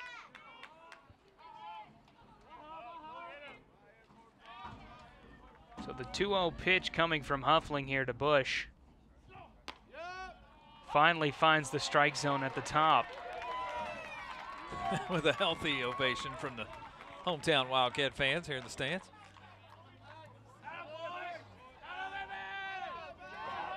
So 2-1 count now to Bush. Fans jeering as loud as they can right now. And Huffling will appeal back to first base in Gregory. I tell you, I don't know if GCU has wasted an at-bat 2 times through the lineup today. We talked about ACU, a couple of first pitch swings that have led to outs. I don't know if Grand Canyon has had an unhealthy at-bat today. Strike 2 now for Huffling. He finds the zone yet again. Bringing some swagger back onto the mound here with a 2-2 count. That's a big pitch right here. Max takes a long look inside. 2-2. Gets under that one. Out into right field. Martin is there for out number 2. So Huffling battles there in that situation. And Homer Bush Jr. goes down with a fly out to right field. It's a big win there for Max. Good pitch there on a 2-2 count. Able to get a fly out there from Bush. That'll be a really frustrating at-bat for Max Huffling. Cade Verduzco now for the Lopes. Looks in. Watches that one off the glove. Good recovery by Tweed. Some patience there. Well, that was unique. Verduzco squeezed in, clinched in like it was on the inside, might hit him. Tweed didn't catch it. It rolled around right around home plate, but the call was a strike. So on the inside portion. So the 0-1 count on that first pitch. Max throws back over. Well, you got to love having a player on your team like Zach Gregory. He can really play those games with a pitcher, and You know, it doesn't use that arm too much throwing over there, but it sure gets annoying. It's an experienced ball player, the transfer from Arkansas. The 0-1 pitch. In there for strike 2. Well, a good off speed there at 77. Now ahead in the count. Everything in the arsenal's available here. No balls, 2 strikes. Verduzco has to protect. You try to get him to chase out of the zone, or do you attack? Huffling the chance to get out of the inning on an 0-2. Fouled back. He attacked with a fastball there. Verduzco was able to get enough contact on it to stay alive. Again, you got everything in the bag available here on 0-2. Huffling looks in again. He's looked in long for these pitches. He wants the one that he wants. The pitch. On the ground. Should be easily fielded by Williams. He steps on to second for the out. So the walk does not come to pass. It'll be Martin Nielsen in park for the Wildcats. Here, we're halfway through this one. Stick with us on ESPN+. Welcome back. Crutcher, Scott Field, conference play right now. Grand Canyon and ACU, 2 teams at the top of their game at the top of this conference playing each other. Coy Osland, Andy Penny halfway through this ball game here in Abilene, Texas. See Zach Thornton there back on the mound for the Lopes. Eric Martin stepping in now for ACU. Well, Thornton really been in control this afternoon. ACU midweek baseball Wednesday night. They usually do them on Tuesday. Coming up versus UT down in Austin. The Longhorns and the Wildcats playing 6:30 p.m. Central Time on the Longhorn Network. Watch the Wildcats try to take down another Big 12 opponent. They got a win over Baylor and a win over OU. That OU win in extra innings down in Arlington. The 0-1 from Thornton. Martin swings at that one. Pardon me. 0-2 to Martin, and throw over to first gets him out on the drop ball. A good pitch there by Thornton. Down in the zone, Martin has to protect and swings through it and misses its 3rd strikeout this afternoon for Zach. Pitch count right at 60, still plenty in the tank. As the ACU bats just all sorts of confused, just 3 hits thus far for the Wildcats. Here's Jack Nielsen. He had him a clean hit through the gap all the way back in the 3rd inning. You said only his 4th at bat of the season. That was his 1st hit this year. Watches that one float down low in the zone for ball 1. Coach McCarty gives him the start at first today, his 1st start of the year.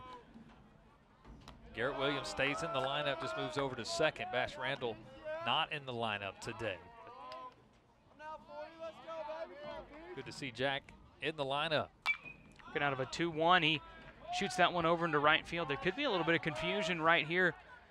And there is. That one drops on a bounce, and Nielsen's going to get him on base and on second really easily on this one. Just a bit of confusion out there in right field. Boy, Coy, you prophesized well on that one. As Gregory goes out, he's underneath it. He thinks Verduzco's calling him off, which the outfielder has the call there. And Gregory thought Verduzco called him off, so he gives up on the play. Verduzco not in position to make the play. It bounces in with no contact by a glove. That counts as a double. So 2 for 2 this afternoon now for Jack Nielsen. So a real quick double. He's got 2 legs on the cycle really easily.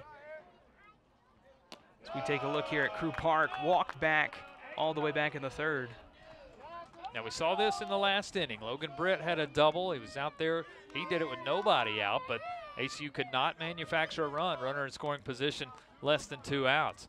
Situation opportunity again here in the 5th. Force play out for Thornton in this situation as he works back into this count, evens it up at 1-1. And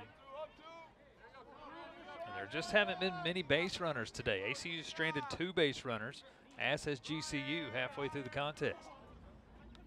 The 1-1. Park gets under that one. It should be an easy field for Homer Bush Jr. in center field, and he does. Throws it back in, and now there are 2 outs in the inning. Well, you just have to give credit here to Thornton. This is location of pitches. And ACU's just getting up underneath everything. They're popping it up, not deep enough to advance runners. It's huge credit. Here in the last 2 innings, a pop-up to shortstop, a pop-up fly out to right to end the inning, and that's a fly out to center, but it's not deep enough to advance runners. So Garrett Williams now stepping in, playing second today. Played first in those first 2 games. Though far in this game, sac fly to advance some runners back in the third. And back in the first, he had that single on the left side of the infield on an interesting play by Zach Wilson. It's under that one, shoots it into left field, or right field that is, pardon me, in the gap, and it bounces. A run's gonna score. So Garrett Williams does some work for ACU in a double here with 2 outs, brings in the run. Boy, good piece of hitting there by Williams. He squared it up nicely, drove it to center field. Bush Jr. just couldn't get back far enough in time as that ball gets up over his head and dies at 1 hops the wall. And again, Bush just playing in, unable to get all the way back to the warning track to make that. Flies over his head. Williams trades positions with Nielsen, who comes in to score. It's a 3-2 ball game. Yeah, 1-run ball game now. ACU got their top of the lineup now working with Ladisaw stepping in now. So Nielsen scores on the double after his little looper double into right field. And Miller Ladisaw steps in. It's RBI number 25 on the year for Garrett, and an opportune time here at the bottom of the third, or excuse me, bottom of the 5th. 2 hits now today for Garrett. Thornton will start Ladisaw with a strike low in the zone. 0-1 count early on. 2 out, runner on second here in the bottom of the 5th, and off the toe of the bat for Miller. The pick at third and the throw over to first almost gets away from Peyton at first. 1 run on 2 hits for ACU. 2 doubles are the trouble, but Thornton still keeps that lead. Stick with us, we're going to the 6th. Welcome back to Crutcher, Scott Field in Abilene, Texas. Andy, Penny, Coy, Oslin. Andy, an hour, 22 minutes. We're already here in the 6th inning. These 2 teams not wasting any time getting with it today in what is a 3-2 ball game here on ESPN Plus WAC Conference Baseball. This inning will be Wilson, York, and Burry. So that difficult part of the GCU lineup coming up here for Max Huffling. See what he can do. He came in right after Burry's batted, got a home run back in the 4th, so he hasn't really faced this part of GCU's team so far, but he's looked pretty good today. Yeah, this will be the 7th, 8th, and 9th hitters that he's seen. The first time that these batters have seen Huffling up on the mound, an inning and 2/3. No runs, no hits thus far. Well, change that. Jacob Wilson, first pitch, gets him a leadoff single. Jacob Wilson shoots that into left field, and an early on-base runner for GCU with the single from Wilson. Well, Wilson just totally changes the dynamic of this lineup. Even though Grand Canyon scored 14 on Friday night without Wilson in the lineup, it just felt different than it did yesterday and even today. Just totally changes the dynamic. So Wilson on first, and the big lefty steps in here, York.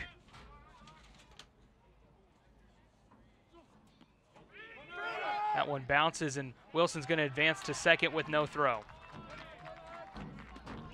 Well, I was thinking in my head, do you take the bat out of York's hands and ask him to lay down a sacrifice for you? 3-2 here, top of the 6th, but first pitch bounces in the dirt, gets away from Tweed far enough to advance Wilson, and now GCU with the runner in scoring position, nobody out.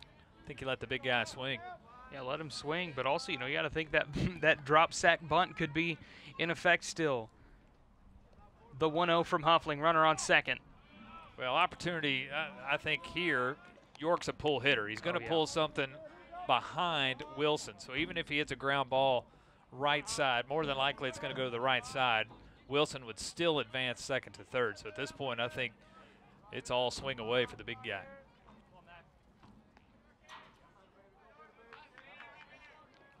2-0 pitch from Huffling. Finds the zone for a strike. I am amazed. Garrett Williams at second base is, what, 40 feet in the outfield grass? playing second base. That's how hard York hits the ball off the bat. As much reaction time as you can get at second base, the better. Yeah, no dribblers from this guy right here as that one is back in the zone. A lot of movement found its way back in there, 2-2 count. Boy, and York did not like that call at all. Pitch at 86.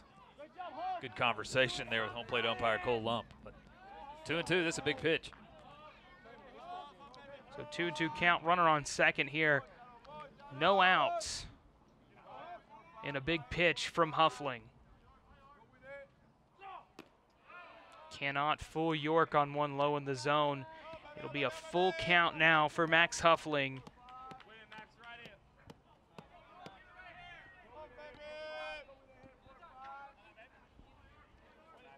A lot of patience here for York.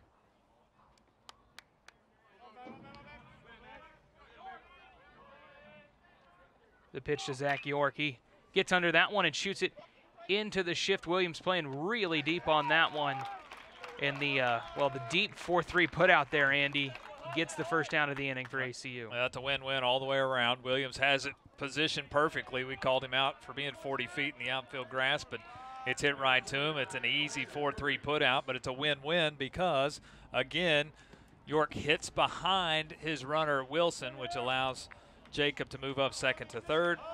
Runner on third, less than 2 outs. Grand Canyon a prime opportunity here to add to their 3-2 lead. Yeah, Elijah Burry stepping in now. The junior right-hander watches that one float in there for strike one. Burry's been a tough out today. Single, a stolen base, a run scored, the solo home run.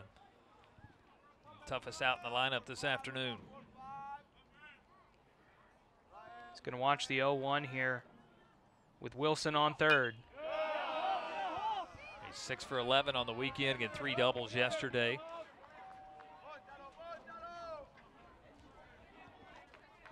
Huffling ahead in the count here, 0-2. Yeah, that 0-2 count here, Andy. This could be a big pitch right here. This could set the tone for this inning. The 0-2 pitch. Swing and a miss. The big strikeout for Max Huffling in a clutch situation. Cuts down Elijah Burries. Well, he took a little something off of that changeup. Yeah. Burries saw fastball out of the hand, definitely a changeup, and Burries tried to hold off as long as he could, but he swung through it. Good pitch there by Max. Huge second out here in the top of the 6th. Yeah, second one on the day for Max, 19th on the season, and boy, that was a big strikeout for him in a 1-run ball game. First pitch to Eli Payton is a ball. Payton today a walk and a sac fly to advance a runner. That was Burries, the runner, back in the second inning, and Payton watches that one outside for ball 2. I got to tell you, Coy, what we're seeing today is what I thought we'd see all weekend long. 3-2, top of the 6th. Every at-bat's a situational at-bat. I did not anticipate we'd see 46 runs in the first 2 days. The 2-0 pitch from Huffling is up the middle, but there's a play by Park. He's standing in center, snags that one on a line, and that'll be the inning. So the runner, Wilson, all the way on third does not come to pass. 1 hit for GCU. They lead 3-2. Stick with us.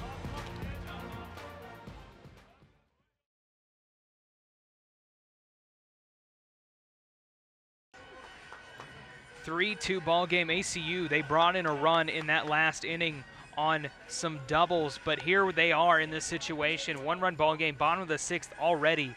Andy, they've got Britt, Tatro, and Tweed, that heart of the order, those guys that really get those runs for the Wildcats in this ball game. Well, Thornton now at 74 pitches. Still plenty in the tank. I think he went 112 last week, but this is a big inning here. As you mentioned, the middle of the lineup coming up here for ACU, 3rd time through. ACU with 5 hits today. 3 of those have been doubles, extra base hits. So can the Wildcats get some runners in scoring position, put a little pressure on Thornton on the base pass here and try to manufacture a run or 2? Boy, Britt comes out swinging and fouls that one off. Yeah, Thornton has a good line today. 5 hits, 2 earned runs, 3 strikeouts, 1 walk. 3 doubles, though, have come to hurt him. And here's one of those guys that got one of those as Boy, Britt is swinging, and that is a long foul ball over on the right side. There's certainly no activity in the Grand Canyon bullpen, so Thornton's the guy here for a while. Well, you got to think Logan Britt's going to find one of these here soon. Keeps driving him foul onto that right side. A bit behind on his swing. The 0-2 pitch. They're going to appeal. You're going to say he did not go. I thought he did for a second. Again, tried him with the high fastball at 90 miles an hour with an 0-2 count, but able to hold off on it. The 1-2 now. Britt gets under that one. It's going to be playable at first for Peyton. Gets the out. So, out on a flyout is Logan Britt after he fouled off a couple about 185 feet, and that one is a quick pop out. The Wildcats just have not been able to square up many balls today. A lot of flyouts, a lot of pop-ups this afternoon. Here's Grayson Tatro, the ACU slugger, steps in here, tried to bump one back in the second, struck out looking in his last at bat. Thornton's working quick on him already. 2 pitches and a 1-1 count. Tatro batting .353 on the year, .451, .697 in the slugging column, and he gets under that one to center field. Bush Jr., he looks like he's there. He is. That one took its time in the air. And already the second out of the inning. Well, that's a ball that if it's hit Friday night or yesterday afternoon, it's probably over the wall, but just no wind today to really speak of. Maybe 5-10 miles an hour. Bush Jr. 1 step shy of the warning track, able to get up underneath that one and make the catch. Yeah, you can tell there's not a lot of wind. These balls take quite a bit of time to come down compared to the past few days. And here's Tanner Tweed. Gets under that one and fouls it off. Boy, the wind was his friend the other night. Andy talking about that. 3 balls over the fence for him. Broken ACU record for runs batted in with 9. 4 for 5 night on Friday night. Well, he's been really aggressive here today. I think his first at bat, he flew out on the second pitch of the at bat. His second at bat, he flew out, popped up on the first pitch of the at bat. He is aggressive at the plate here this afternoon. Tanner gets under that one and shoots it foul. That one could have been trouble there for a second. 1-2 now the count to Tanner Tweed. Batting .320 this season. Really good in 2-out situations, batting .359 in those. The 1-2 pitch to Tweed. He fouls that one off. Really good defensive at-bat here for Tanner Tweed, Andy. A fastball at 90 there with the 1-2 count. Tanner stays alive as he fends it off. Tanner gets under another one and fouls it off. 92 on the gun on that fastball. Tweed catches his breath. It's got to be hard working Zach Thornton. He really gets out there and tries to cut through an inning, and here he is again with that quick windup and release. The 1-2 pitch is fouled off. This one might be playable for Peyton.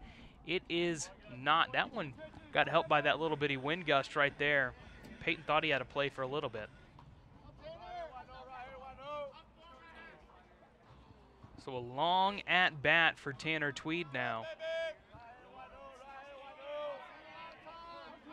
Can mean big in trying to get GCU to go to their bullpen, something they haven't had to do since Friday night. Good Watches take. that one, yeah. Boy, good take. It's a tough one to take right there. Thornton tried to bring one in back door on the back side of the plate, but stays outside. The 2-2. Another good take from Tweed, and he's worked his way back into a full count, Andy. It's quality at bat. Can the Wildcats get something going here with 2 outs here in this bottom of the 6th? The 3-2. He's going to walk. Tanner Tweed, what an at-bat. Takes his pitches as they come, battles through it, you know, and that's why you see those defensive swings, so you can work back into a situation like that. That's quality AB, quality plate appearance. If nothing else, you work a pitch count, you get a runner on the base pass, you extend an inning, you force Thornton to do a little bit more work here in the bottom of the 6th. So the 9-pitch at bat gets a walk for Tweed, and the first pitch to Maddox Misi is a strike. Misi's flown out to right field in both of his appearances, so maybe a swing issue in this game, shooting him to the opposite side of the field. Runner on first is Tweed. This season, 2 stolen bases, so not a lot of attempts from him. The 0-1. Maddox, a guy who likes the big stage. Already 3 walk-off hits this year versus Oklahoma, Southeast Missouri, A&M Corpus Christi. Pops that one back and foul. I tell you, a lot of foul balls today. ACU, the Wildcats just up underneath pitches. They're popping a lot of pitches up today. That one in foul territory. Haven't squared Thornton up very well. That's a compliment to the location on pitches. 1-2 count. High for a ball. Well, Thornton thought he had strike 3 there. Thornton up over 95 pitches now in this ball game here in the 6th. Talked about it, he can go about 110 if he needs to.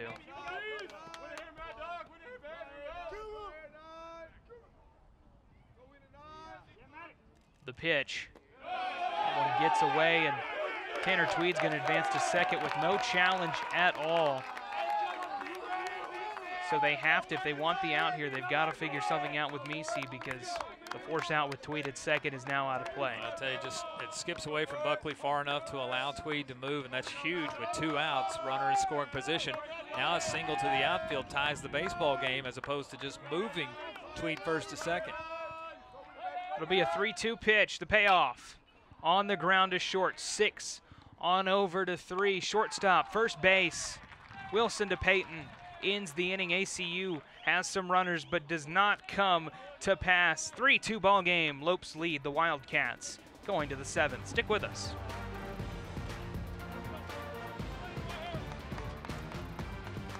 Crutcher, Scott Field, the side of this matchup between these 2 conference foes, both in purple. Max Huffling coming back onto the mound so far through this one. He's had a pretty good showing, couple strikeouts against this GCU roster. So far, 2 2/3 innings, 1 hit, no runs, 2 walks for 2 strikeouts. That one wild pitch that got away from him advanced the runner. Wilson back in the 6th inning, Andy, and it's been a really good conference battle between these 2 teams. Well, this is what we anticipated all weekend long.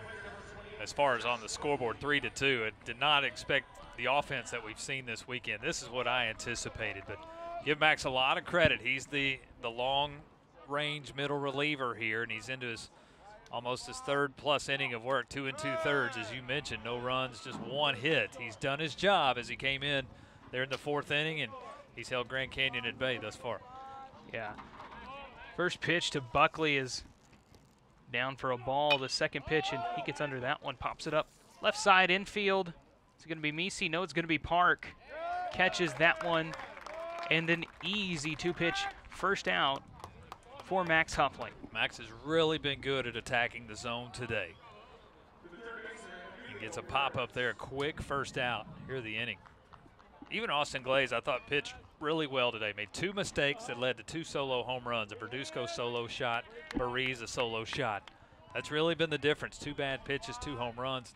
GCU the 3-2 lead. Max deals one in there for a quick first strike. Coy, we look around the WAC. Sam Houston, Utah Tech, their rubber game today. Sam Houston, an 11-6 lead in the 5th. Barrera shoots that one over to first and easily fielded by Jack Nielsen, and he steps onto the bag for an unassisted out. Yeah, 3 unassisted in a hurry, 2 up, 2 down. Yeah, Sam leads Utah Tech. That's 11-6, bottom of the 5th. Sam goes for 2 out of 3 series win. Stephen F. Austin, who started the weekend in 2nd place in the WAC, they've dropped the first 2 at New Mexico State. The Aggies also an 8-5 lead this afternoon, bottom of the 5th. NMSU goes for the sweep this weekend. There's Zach Gregory, the patient batter in the 9-hole. 2 walks. Yeah, you talk about a lot of big games going on here in the WAC this week, and obviously this series, a lot of implications once you get to conference seeding. Huffling's 0-1. Popped up. and it will be well foul. Well, I think the two big storylines or headlines when you look at conference standings, again, 4 of the 6 series are rubber games today, best 2 out of 3. The 2 that go for sweeps, New Mexico State in the bottom of the standings, going for a sweep of SFA, who started in 2nd. Tarleton on the road at Cal Baptist has won the first 2 of that series. They've got a chance for a sweep on the road. NMSU and Tarleton, they're 11th and 13th respectively to start the weekend in the 13-team conference. So the 0-2 bounces in there. And that's what you do in a 30-game conference schedule. You're going to drop a few throughout, but you got to steal a few when you can, and try to win 2 out of 3. And if you win 2 out of 3 every weekend, you got a good chance to be at the top of the conference standings. 1-2 is popped up. Defensive swing there from Gregory. Of course, 2 walks today, 3 yesterday. Talked about it all day long, how many walks he can get. He worked out of an 0-2 last time and walked, and he's working out of an 0-2 right now. Worked his way back in, 1-2 right now. And that pitch will be low for 2-2. Just a really patient out here. If you're Max Huffling, you got to work this guy, and there's probably no one harder to do in this conference. I was about to say, do you just give him like the 4, like put up the 4 to the umpire and just take first? We'll move on to the next guy. He is that good at the plate. Pitch to Gregory. Gets under that one on a chop to first. Nielsen fields it cleanly. A quick inning of work for Max Huffling. Nothing comes to pass. 3 up, 3 down. Stick with us. We're going to the bottom of the 7th. 3-2 Lopes.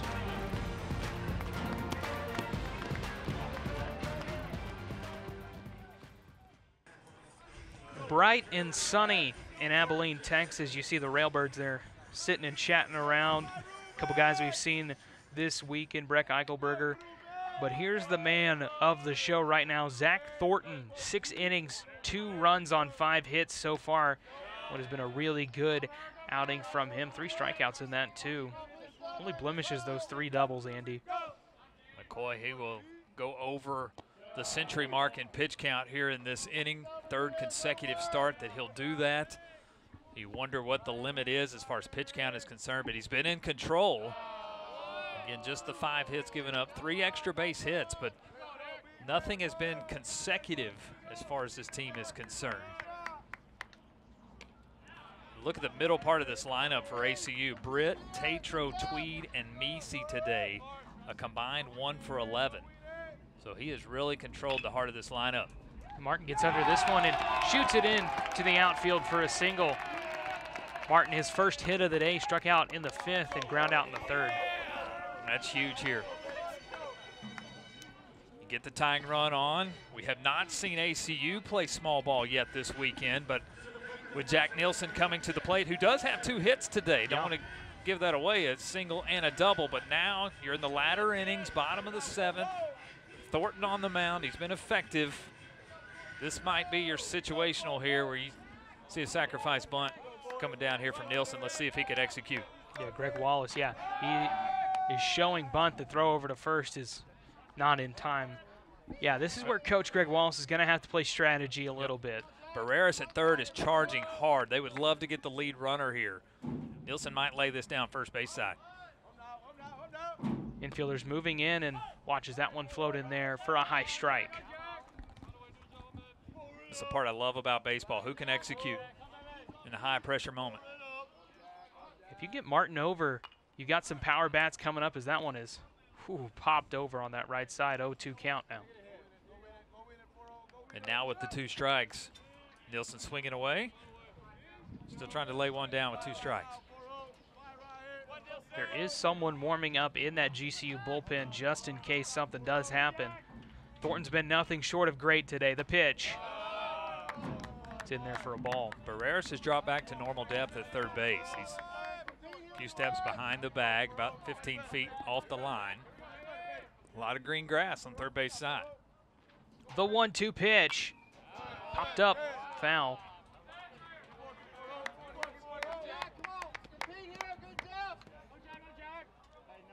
Runner on first is Martin. What has been a pitching battle today. Thornton throws over to first.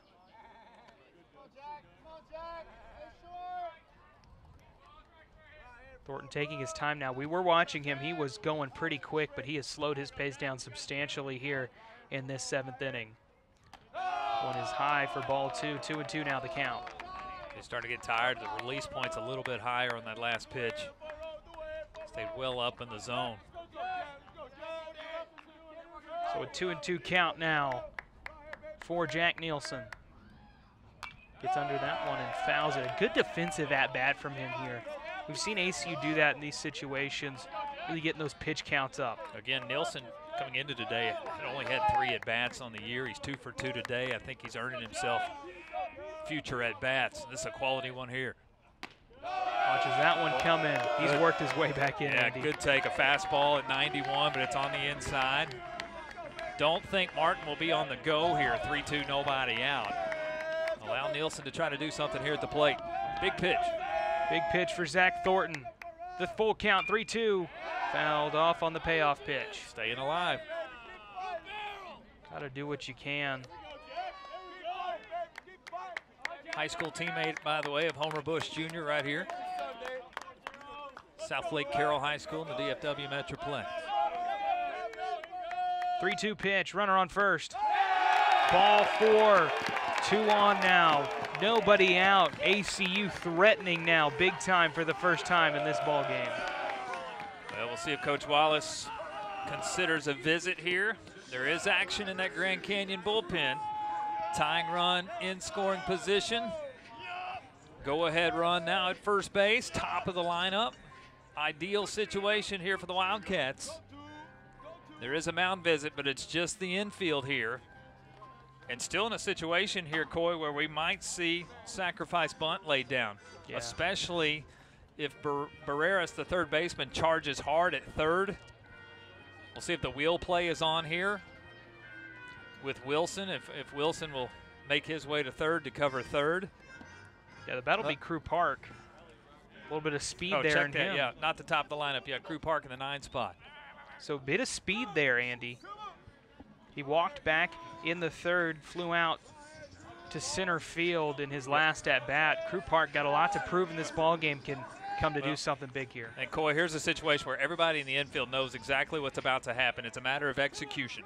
Who can execute the play? Offensively, defensively, who can make a play here? Late innings, 1-run ball game.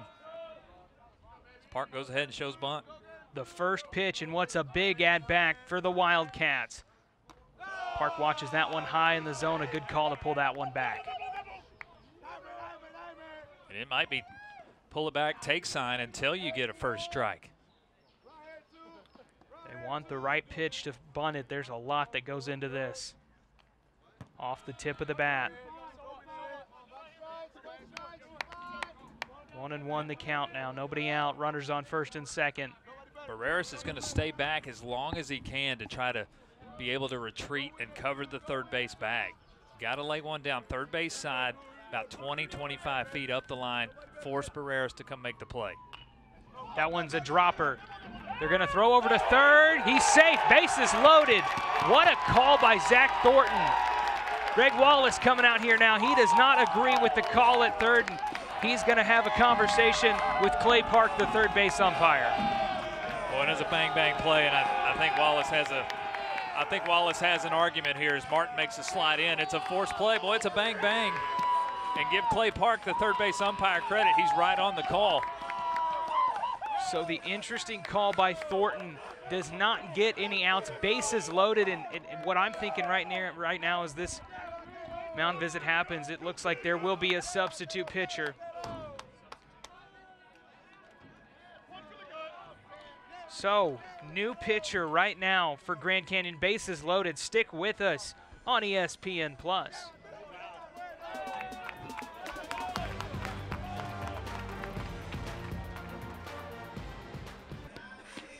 Grant Richardson on the mound for GCU coming in here. 7.62 ERA for him. 379 with runners on is that batting average for opposing batters. Andy. Well, Richardson comes in a tough spot here. The left-handed freshman out of Cave Creek, Arizona. His 9th appearance on the year. 7.62 is the ERA. 13 innings of work. 20 strikeouts. He's a strikeout pitcher. 20 strikeouts just 6 walks given up, but it is a 3-2 ball game. The bases are loaded, nobody out. And the top of the lineup here for the Wildcats. So intense moment here, high pressure situation all the way around. ACU able to get the bases loaded, a single, a walk, a sacrifice bunt that goes for a fielder's choice, but nobody retired. A sacrifice was given, not a fielder's choice for Park. So with all of that said, the bases are loaded. It's the top of the lineup in a 3-2 game. Yeah, ACU, they've worked their game here in this inning. We talked about it before this, as the first cut from Williams is a strike. We talked about it a little bit before this inning, Andy, that maybe they've got Thornton's number, and they showed that in that last inning. A lot of work from ACU. Runners on first, second, and third, Park, Nielsen, and Martin. The 0-1. Ball 1. 1-1 the count now. And Williams been a tough out today. A single in the first, a sacrifice fly, and an RBI in the third, an RBI double in the fifth. Runner on third, less than 2 outs. Nobody out here. You got to get this run in from third. That one's off the toe of the bat. It is foul. That one could have been trouble. You got speed with Park on first. That could have scored everybody. Hey, let's give credit where credit is due. That was the bottom 3 of the lineup that have loaded the bases here. Martin, a leadoff single in the 7th spot. Nielsen, who was down in the count, 0-2, comes back and draws a walk. Park lays down a sacrifice. Everybody's safe. So let's give credit to the bottom 3 of the lineup here. 1-2 pitch. That one is popped up. It'll be an out. Infield fly in effect. He drops it. Infield fly is in effect here. So a run will score, but I think this is going to be a double play. So it will be a double play on the infield fly. A run scores, though. But there is a lot of complaining about that call. So an infield fly rule was called here. Infield fly was called. Gregory does drop it at second base, so the runners begin to move, but an infield fly rule was called, which allows the runners to stay on their base if they want to. And Park, who was at first when the ball was dropped, started to go first to second. He's tagged out between first and second, so he is out as well. Now Martin does tag and come in to score, so we're tied at 3. And Nielsen also moves up to third base. So the infield fly ties up this ball game. Runner on third, 2 out now for Miller Ladisaw. Definitely not the situation Miller thought he would be in, Andy. But it works. The run scores. Yeah. I mean, and that's what's important. Martin does score. We're tied at 3 here in the 7th. It's under that one and fouls it off. Yeah, unique play, but give the umpire credit. He called infield fly immediately on the pop-up to second base. Now, Gregory was 10, 15 feet in the outfield grass, but infield fly was immediately called by the umpire. Clay Park out in the field. Ladisaw fouls that one off. Nielsen, he's the runner on third right now.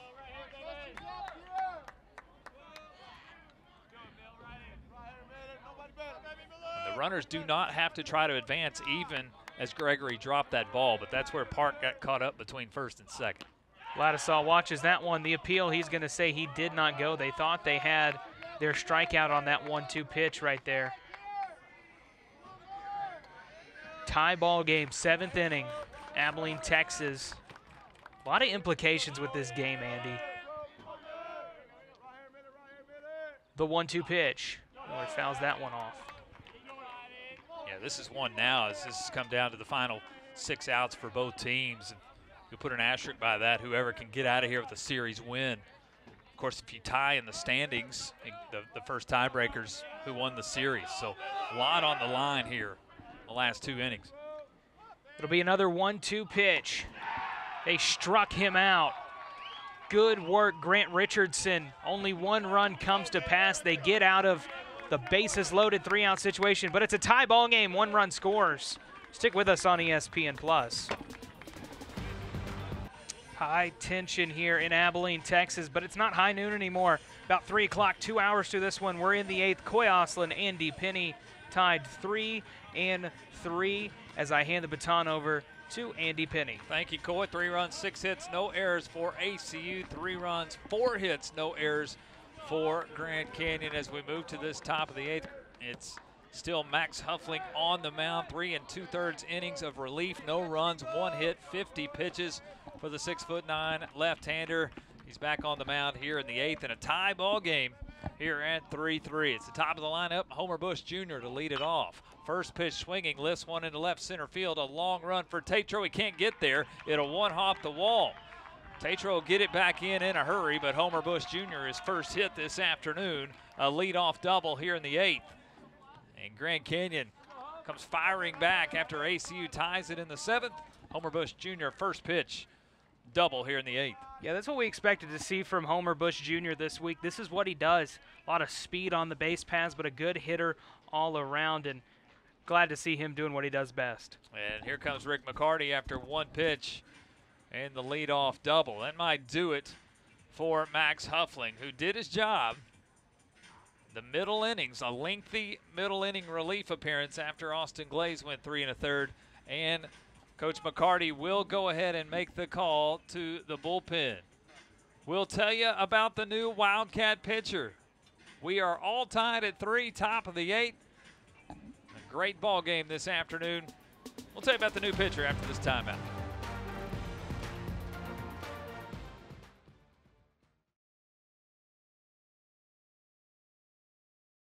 At the top of the 8th, Homer Bush Jr. leads off the top of the 8th with a double. That's good enough to chase Max Huffling out of the contest. Rick McCarty has gone to the bullpen. He's gone to his graduate senior, Zach Smith, the local product. Second time we've seen him this weekend. Got the save on Friday night. Coach McCarty will go to him again here in the 8th on Sunday afternoon. Yeah, Zach Smith coming into this ball game, big situation for him. Time to prove what he can bring to the diamond today. 4.08 ERA for the local product out of Wiley High School. Coming into what is a big ball game and a big situation in this rubber match of this 3-game series, Andy. I think Coach McCarty going to Zach. He has been the guy in the late innings here. He has 4 saves on the year. He got the save on Friday night. He went an inning and 2/3, no runs, 2 hits. Had a save last Sunday down at Sam Houston State. So he's a guy who's been in high-pressure situational type setups here. Coach McCarty goes ahead and gives him the ball here. Top of the 8th, nobody out. Homer Bush Jr. a leadoff double. He's at second here in this 3-3 contest. Do want to go back and close the line on Zach Thornton this afternoon, as Thornton goes 6 innings of work, gives up 3 runs. Only 2 are earned, as Zach Gregory was given an error on the infield fly ball that was dropped, E4, that allowed Eric Martin to score. So 3 runs, only 2 earned for Thornton this afternoon. But he leaves in a 3-3 game.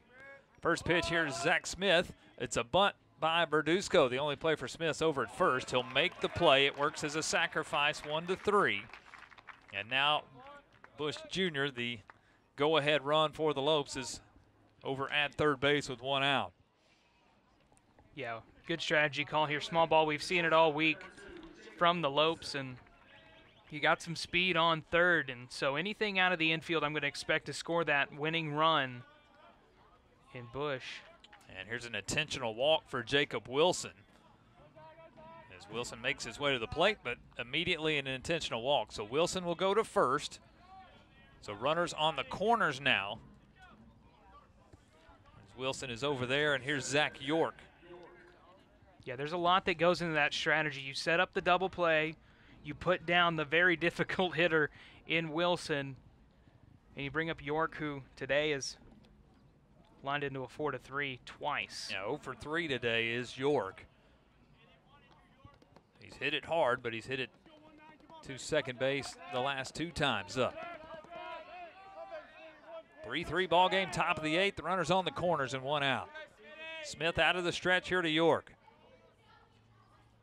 And his first offering, fastball on the outside at 90. 1 ball and no strikes. York has been hot this weekend, with the exception of an 0 for 3 day today. 6 for 12 on the weekend, 2 home runs, 7 RBIs. Here's a ball grounded, foul right side. It's 1-1. ACU defense has not turned a double play yet this weekend. They have 27 on the year. We've seen Williams at second place play deep, 20 feet into the outfield grass. Here he plays at normal depth. Want to try to turn a double play, he can't play that deep, so he'll play at normal depth. Try to get a ground ball right to him at second base. Here's the 1-1 from Smith. This one popped up. Foul territory. Tweed has room, though, behind the plate. He'll make the catch. Huge second out.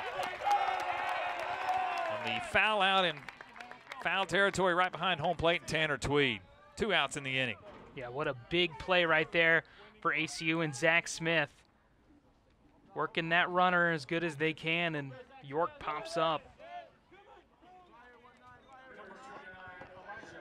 So now with still runners on the corner, Elijah Barise has 2 hits today. Single, stole a base, scored in the second, solo home run in the fourth, struck out in the sixth. Smith tries to get the Wildcats out of the inning. Barise tries to give the Lopes the lead. Smith set, and his first offering, swung on and missed. Good looking off-speed pitch.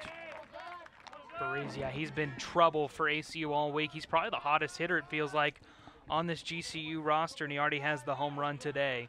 Come around to score twice, but he struck out in his last at-bat. Bush at third, the leadoff double, sacrificed over to third. Wilson at first. He's now on the move. Smith didn't see him.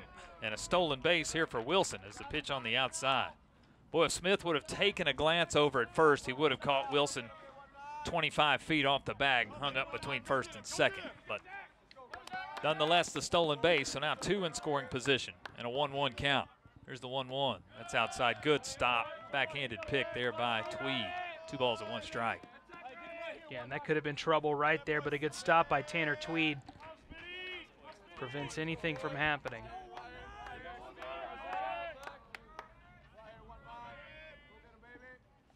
Here's the 2-1. Swung on a miss. Gets away from Tweed. Bush coming in. The throw to the plate is off the mark. And Homer Bush slides in safely. And the Lopes have the lead here in the top of the 8th at 4-3. Did not come to pass for Zach Smith. He was doing a really good job, but that one, it just took a bad bounce down in that turf, Andy. And then, of course, you see Smith going all out to try to get the out. You can't feel too terrible about that one, but now it's a 4-3 ball game. That's a ball that just gets away. Now ground ball up the middle, charging his Park. He's got it. Throw over to first is in time. 6-3 on the putout, and the side is retired. But the Lopes get the lead back. It's Homer Bush Jr., a leadoff double, and he comes around to score. 4-3 Lopes. We go to the bottom of the 8th.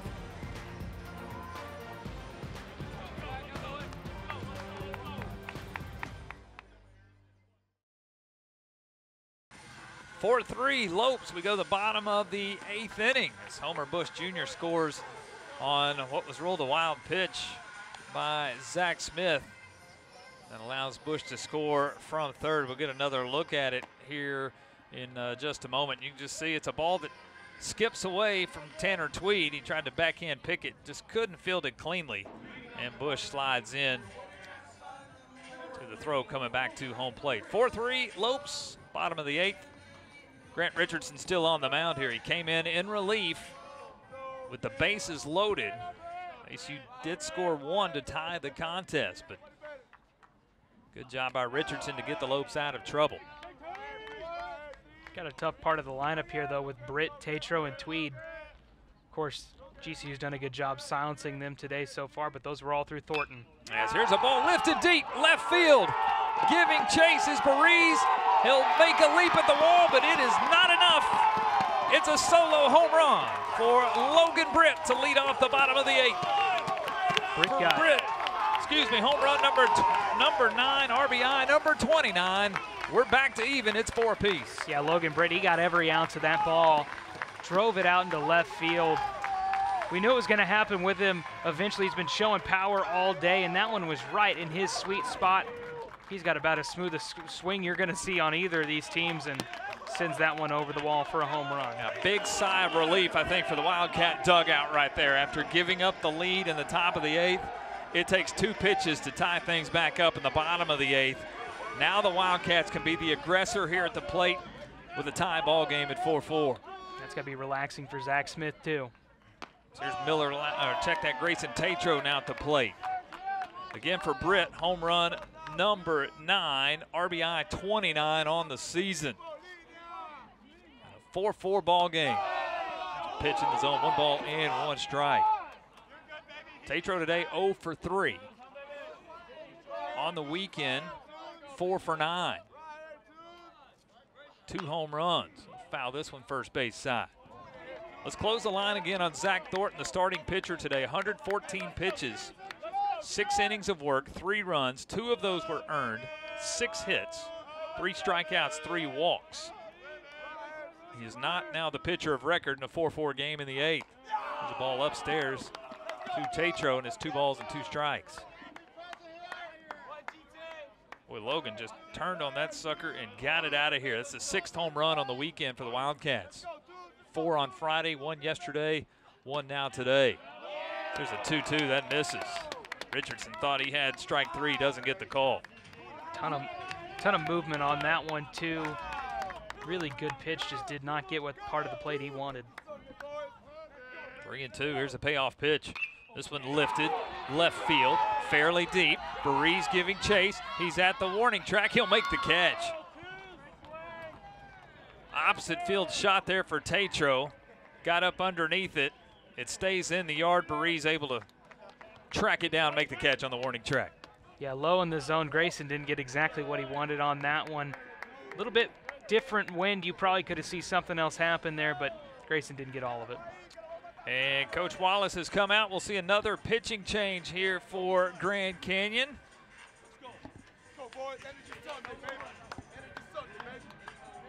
And we will see who's coming out of the bullpen.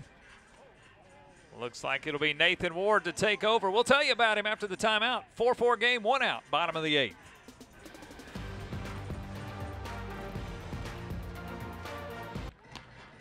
Four ball game, bottom of the 8th.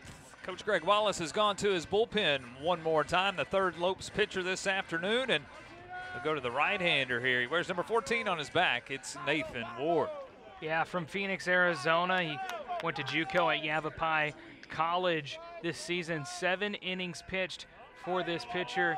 So a little short-term relief guy. ERA nice and low for him. So he's coming into a ball game in a situation where it's tied, and this is exactly what he's made for. Stands at 6'8", 255. He'll start with Tanner Tweed, a righty-righty matchup. First pitch, a curveball, misses for a ball, and it's 1-0. Tweed today 0 for 2 with a walk. Another curveball, and that is a strike, and it's 1-1. Ward again, this is 7th appearance. An inning and 2/3 is his longest outing. He's only given up 1 run, 1 earned run all season long. There's another curveball on the outside. 3 consecutive curveballs to start the at-bat here to Tanner Tweed. Yeah, he's a true 12-6 thrower right there on his curveballs. It's going to be really hard to hit something like that. He's into the wind here. This one upstairs. 3 balls and 1 strike.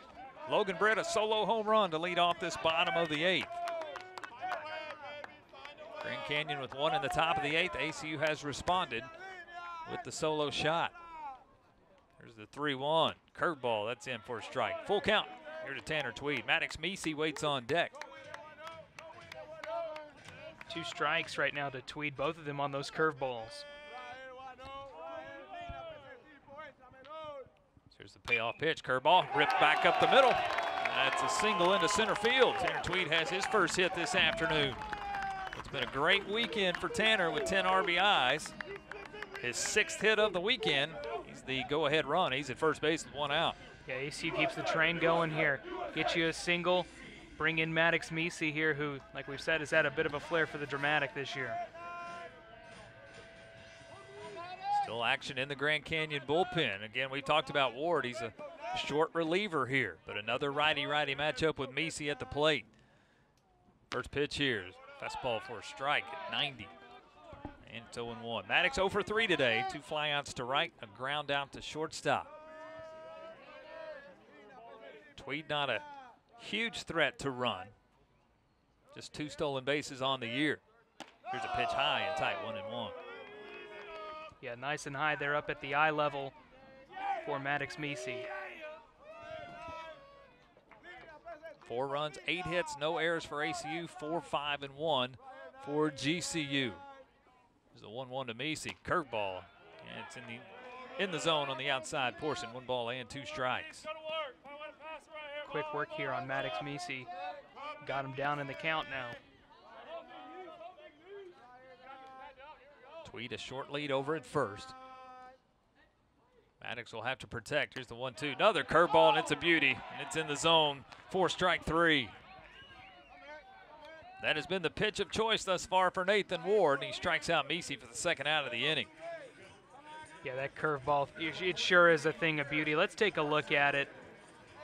Watch this right here. 12, then 6. That's what we talk about when we say that. Like on a clock, and a good strikeout there. Fools Maddox, put a backwards K in the book. 2 outs now. Tweed still at first. First left-handed batter that Ward will face here in Eric Martin.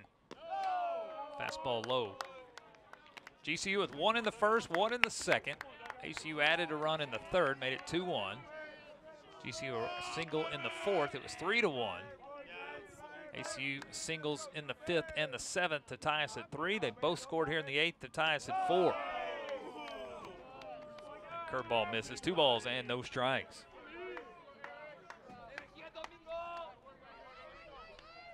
ACU won the opener Friday night 16-14. Grand Canyon 14-2 yesterday. The rubber match coming down to the final innings. There's a 2-0 curveball in. 2 balls and 1 strike. Finally finds the zone with that curveball there. A lot of patience here for Martin. Martin 1 for 3, had the single in the 7th. Came around to score the tying run at 3. 1 inning ago. Check swing here. Did he go? Yes, he did. It's 2-2. Jack Nielsen waits on deck.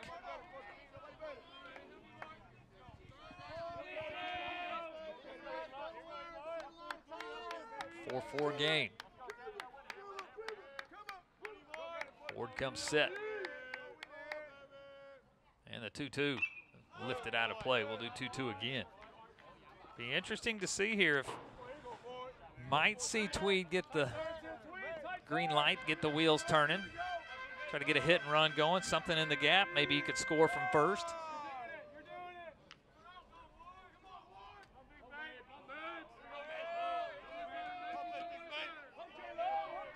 Ward set, we'll do 2-2 again. Curveball, this one put into play. Chopper to Gregory at second. He'll go over to first. 4-3 on the putout, and the side is retired. But a leadoff solo home run by Logan Britt has us tied up again. We'll go to the 9th. We're all tied at 4.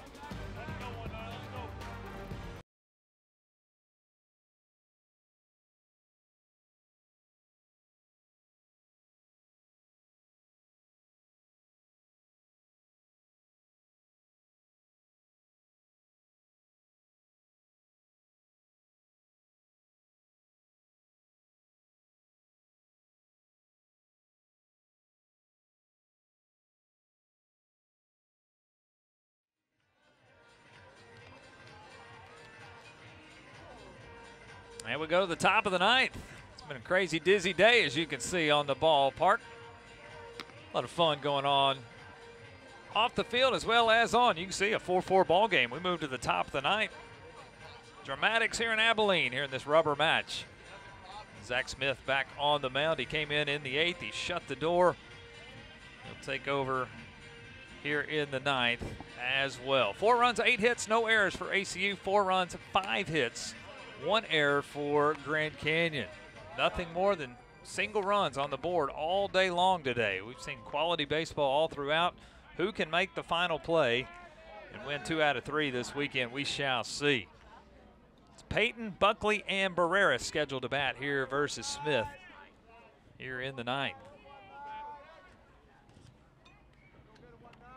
Smith is ready. First offering to Peyton. Ground ball, right side, diving stop. Williams. Throw over to first. Picked by Nielsen. What a play to start the 9th. 4-3 on the putout. 1 out here in the 9th. Yeah, they get Peyton right here. Not the easiest of outs at all.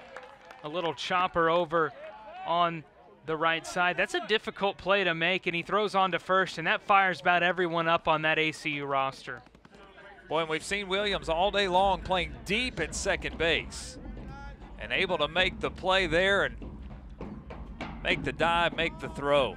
Dustin Crenshaw, it looks like he's going to pinch hit here for the Lopes, so a bit of strategy here in this ball game late. I'm really excited to see what he can bring to this ball game. Crenshaw, a pinch hitter on Friday night, 1 for 2 in the late innings. He'll come in here for Josh Bunkley again in this 7th spot. Smith works out of the stretch with the bases empty. Here's another ground ball to Williams. He's got it cleanly. Short little lazy toss over to Nielsen in time. Back-to-back 4-3 putouts. Quickly 2 up, 2 down here in the top of the 9th. Yeah, that's an interesting call there. Crenshaw's an infielder, so when we go down to the bottom of the 9th, they're going to have to pull him again and put it in another catcher. So starting to use their bench a bit. Barreras, he's going to stay in this ball game and hit still, so no pinch hit here. Barreras 0 for 3 this afternoon. You'll see Smith for the first time. Pitch high and outside for a ball. ACU this year, they've played in tight games. They're 5-3 in one-run games this year. So a lot of situational baseball this year for ACU. Here's a ball popped up into left field. Tatro coming in. He'll get up underneath it. He'll make the catch. The side is retired. It was a fast top of the 9th. And we'll go to the bottom of the 9th. Wildcats a chance to walk it off. 4-4, bottom of the 9th. Due up. Nielsen, Park, and Williams for the Wildcats.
Well, the Wildcats will have a chance to walk it off here in the bottom of the 9th. Zach Smith, a 1-2-3 top of the 9th on the mound.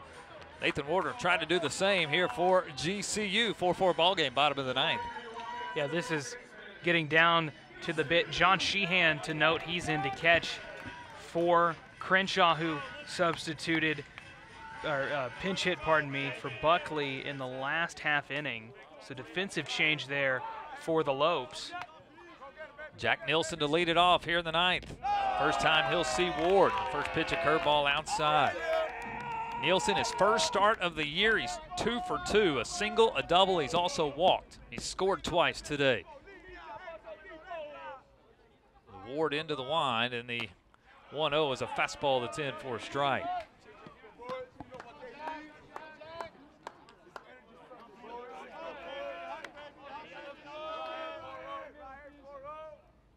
And the 1-1 swung on and missed. Nielsen again, the sophomore. The DFW Metroplex. Appeared in 5 games a year ago. Redshirted in 2021. He's in a high stakes moment here in the bottom of the 9th. Pitch outside, it's 2-2.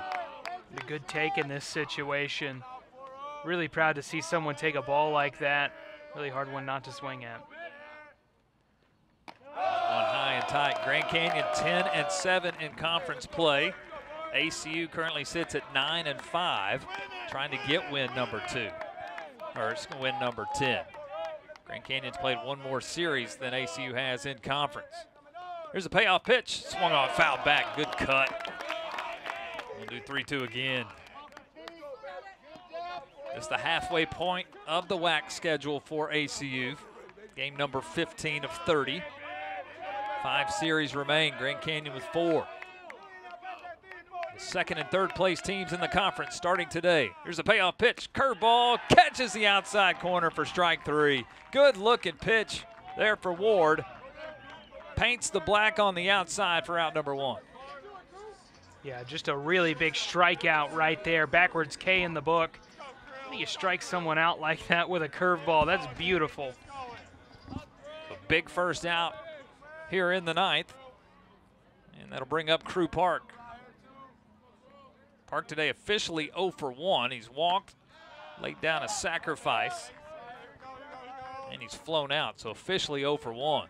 First pitch in for a strike. Ward, the big 6'8" righty, he's into the wind in the 0-1. It's up. Appeal down to first. He does not go. Holds off on the swing. 1 ball, 1 strike. Yeah, Parkey reached on that fielder's choice bunt that loaded the bases back in the 7th. There's a 1-1 ball. That's on the inside. It hits him. Hits Park on the inside elbow. The winning run is at first base with 1 out. Base runner with some speed now. A big at-bat there for Crew Park. A lot of patience for him, but also takes one on the fingers. So the winning run is on the base pass. The top of the lineup coming up to the plate, Garrett Williams. Williams today has 2 hits. 2 for 3, a single, a double, also a sacrifice fly and an RBI. Last time up, popped one up, an infield fly in the infield that did score the tying run in the 7th, tied us at 3. Now tied at 4 here in the 9th. GCU infield plays at double play depth. They've turned 4 this weekend.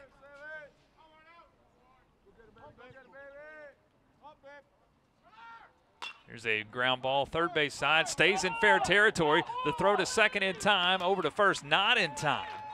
Nice play by Barreras right on the third base line, just behind the third base bag. Fields it, gets the lead runner Park at second. Fielder's choice for Williams. He's now over at first, but with 2 outs. Yeah, not the way you wanted that to go for ACU if you're a fan of the Wildcats. Little chopper over on the left side, a good field by Barreras. Now Miller Ladisaw to the plate. 0 for 4 today. Struck out twice, grounded out twice, once in a double play. Williams now with speed at first.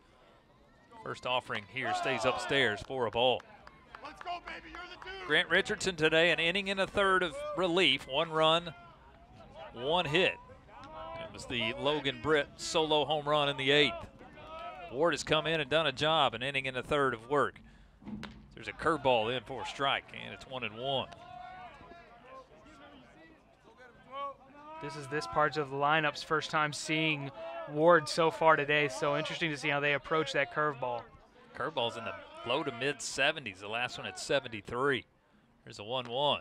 Fastball in for a strike, and that's the difference. Curveball at 73, a fastball at 90. Definite difference in velocity. Now 1 ball and 2 strikes here to Ladisaw. With something in the gap, might score Williams from first. 2 outs. He's running on contact. Here's the 1-2. It's upstairs. 2 balls and 2 strikes.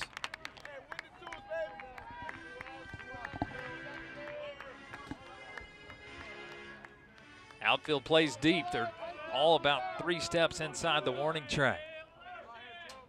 Try to cut off something in the gap. Keep it in front. Here's the 2-2. Curveball in for strike 3. Good looking pitch for Ward. 2 strikeouts in the inning, and the side is retired. We'll play extras in Abilene this afternoon. We're all tied at 4.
Well, Nathan Ward, the 6'8" right-hander, does his job. His longest outing of the year now, an inning and 2/3, and boy, he just freezes Miller Lattice on the backdoor curveball.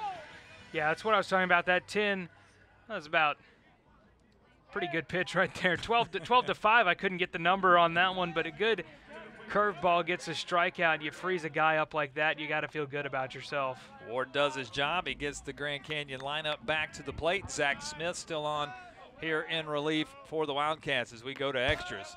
He'll face Zach Gregory in the 9 spot. Gregory, Bush Jr., and Verduzco scheduled to bat here in this top of the 10th. First time of extras on the weekend. Smith, pitch on the inside, check swing. Did he go? No, he did not. 1 ball, 1 strike here to Gregory. ACU's played extra innings twice this year, both in midweek games, both versus the Big 12. They beat Oklahoma in extras 4-3.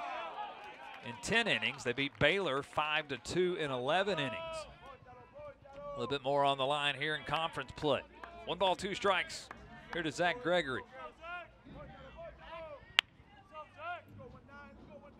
And Smith works out of the stretch even with the bases empty. The 1-2. This one lifted, foul territory. Giving chase is Nielsen. He'll run out of room. It's into the stands.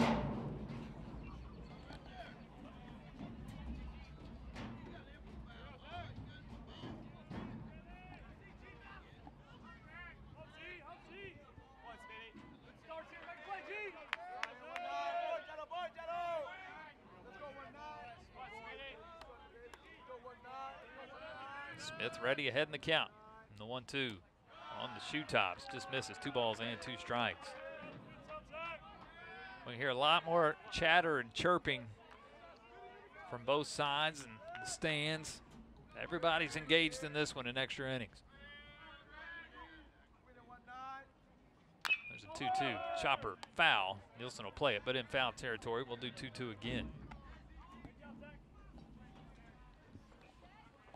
2-2 count here, like you said. This is a situation where you got to look at it and go, okay, what do we want to do? Do we want to get one in the outfield? I think what you've got to figure out is let's get one on base, let's get a runner, start off fresh. 2-2 curveball on the inside portion for strike 3. Gregory does not like the call at all. He gets his 2 cents in as he walks away from home plate. But he is a strikeout victim, the first one today for Zach Smith. 1 out here in the top of the 10th. Yeah, a lot of credit's got to go to Tanner Tweed on that glove work on that one. I wasn't really sure. Let's take a look. Yeah, he drug it in a little bit, but all about the frame. Strikeout call. It's all part of the game. Now Homer Bush Jr. first pitch fouls one off right side. Zach Smith now 2 innings of relief work. He did go 3 1/3 versus Sacramento State. Now 2 1/3 this afternoon. Bush Jr. a double and scored in the 8th. 1 for 4 this afternoon. There's a fastball fouled back. Already in the hole, 0-2 in this at-bat. Both teams on the road this week in midweek. Grand Canyon will make their way to Texas Tech. 2-game midweek, Tuesday, Wednesday. ACU on their way to Austin to play Texas on Wednesday. Curveball upstairs. But more importantly, back in conference play, Grand Canyon will host Utah Tech next weekend. ACU on the road at Rio Grande Valley. Both would love some momentum coming out of this weekend. There's a 1-2 to Bush.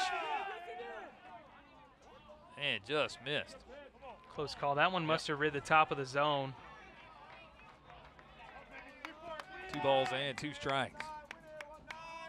Single runs today all the way across the board. Grand Canyon with single runs in the 1st, 2nd, 4th, and 8th.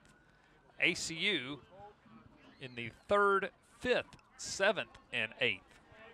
Grand Canyon's led the majority of the way. ACU tied it at 3 in the 7th. Both scored a single run in the 8th. We're tied at 4. That's where we are here in the 10th. Here's the 2-2. This one lifted, right center field, a long run.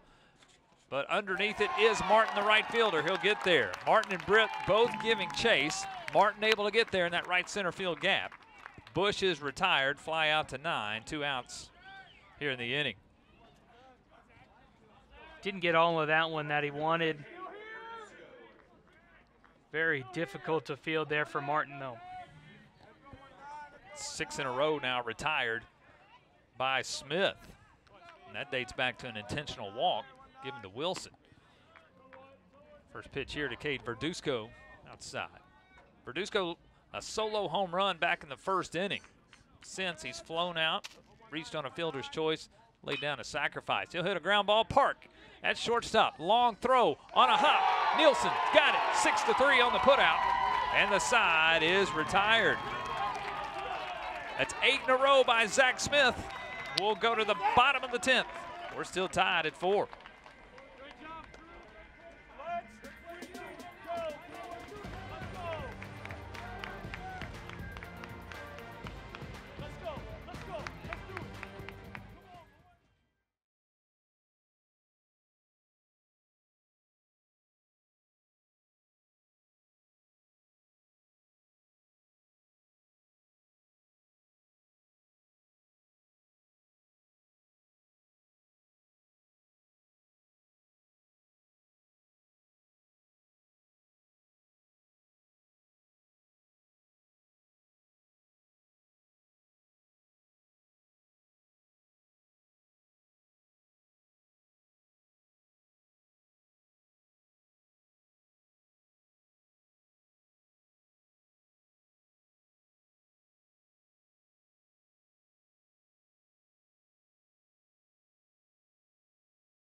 Well, Zach Smith, another 1, 2, 3 inning. As you can see, we play in extras here. Bottom of the 10th, we are tied at 4.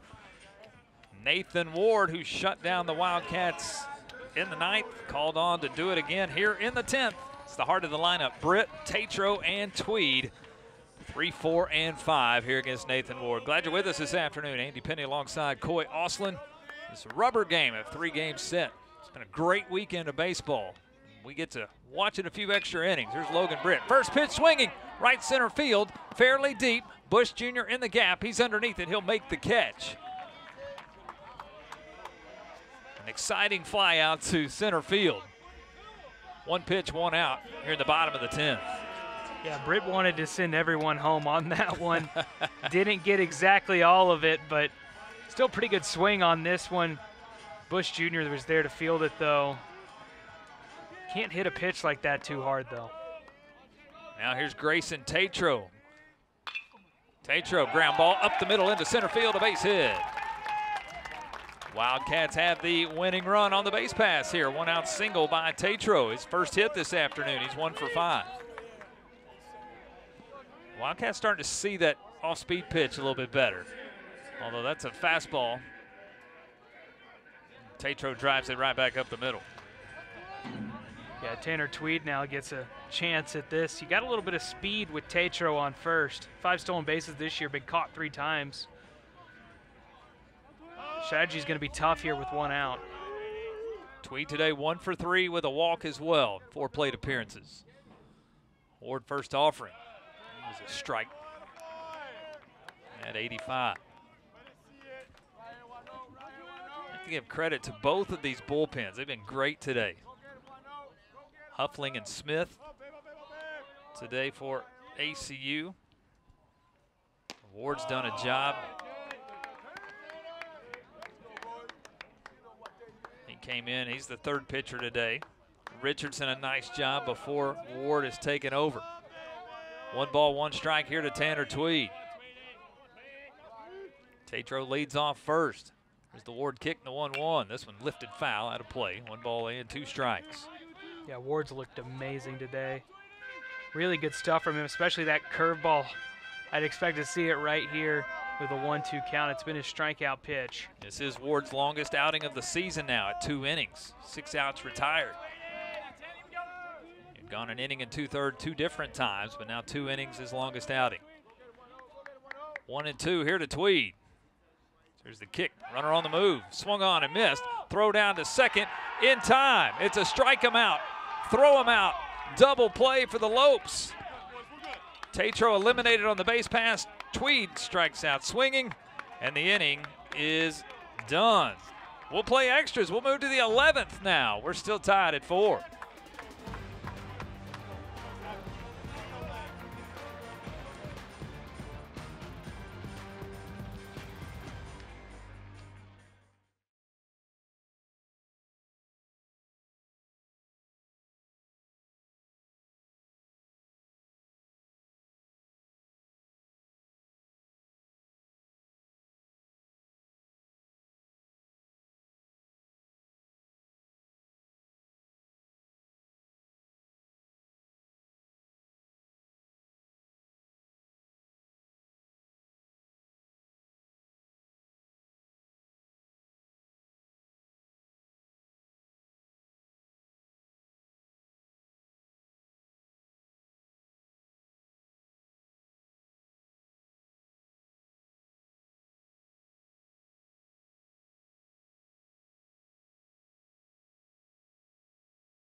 And we move on to the 11th inning here at Crutcher Scott Field. Beautiful day in Abilene, Texas.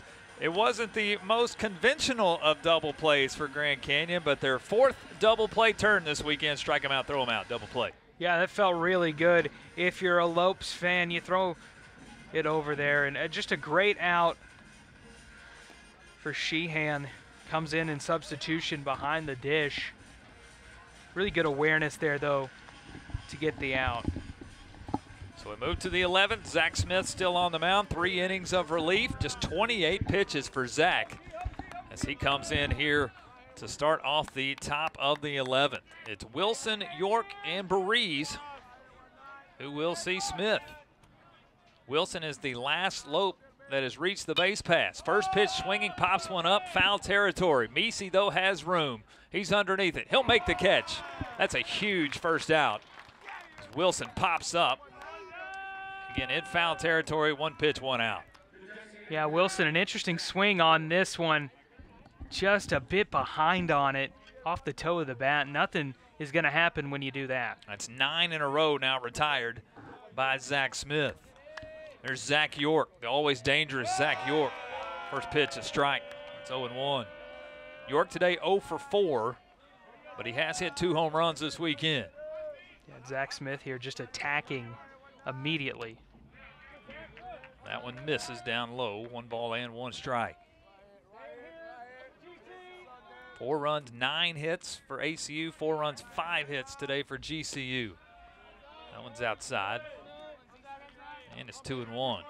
Again, the shift is on for York. Williams at second base, deep in the hole. Park, the shortstop, plays up the middle. Few steps left at the second base bag. Here's a 2-1. This one driven into center field. Long run for Brett. He can't get there. It'll fall in front of him. It's a 1-out single for Zach York, his first hit this afternoon.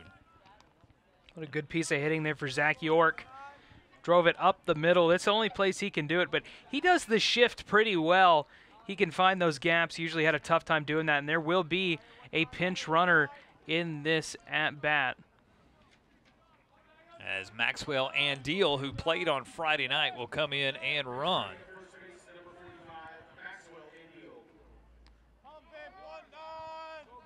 At the 7th hit of the weekend for York.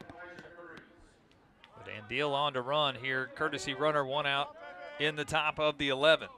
There's Elijah Barise. 2 hits today, including a solo home run. A throw over and Andeal back in. Again, we saw Andeal in the lineup. He had been out of the lineup a little while. Did get 3 at-bats, 0 for 3 on Friday night. Now in as the pinch runner. First pitch strike here to Barise.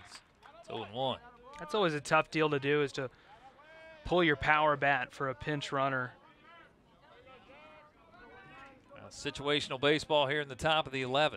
Wildcats have not turned a double play yet this weekend. A great time for a little 6-4-3 for the home team. And a .984 fielding percentage for the Wildcats. That was top 5 in the country to start the weekend. No double play opportunities yet. Grand Canyon stayed out of those. 1-1 here to Barise. Swung on and missed. Or check that, fouled at the plate. It's 1-2. Pitcher's count now for Zach Smith. Got a runner on second here. Don't worry about, or a runner on first. Don't worry about that one bit.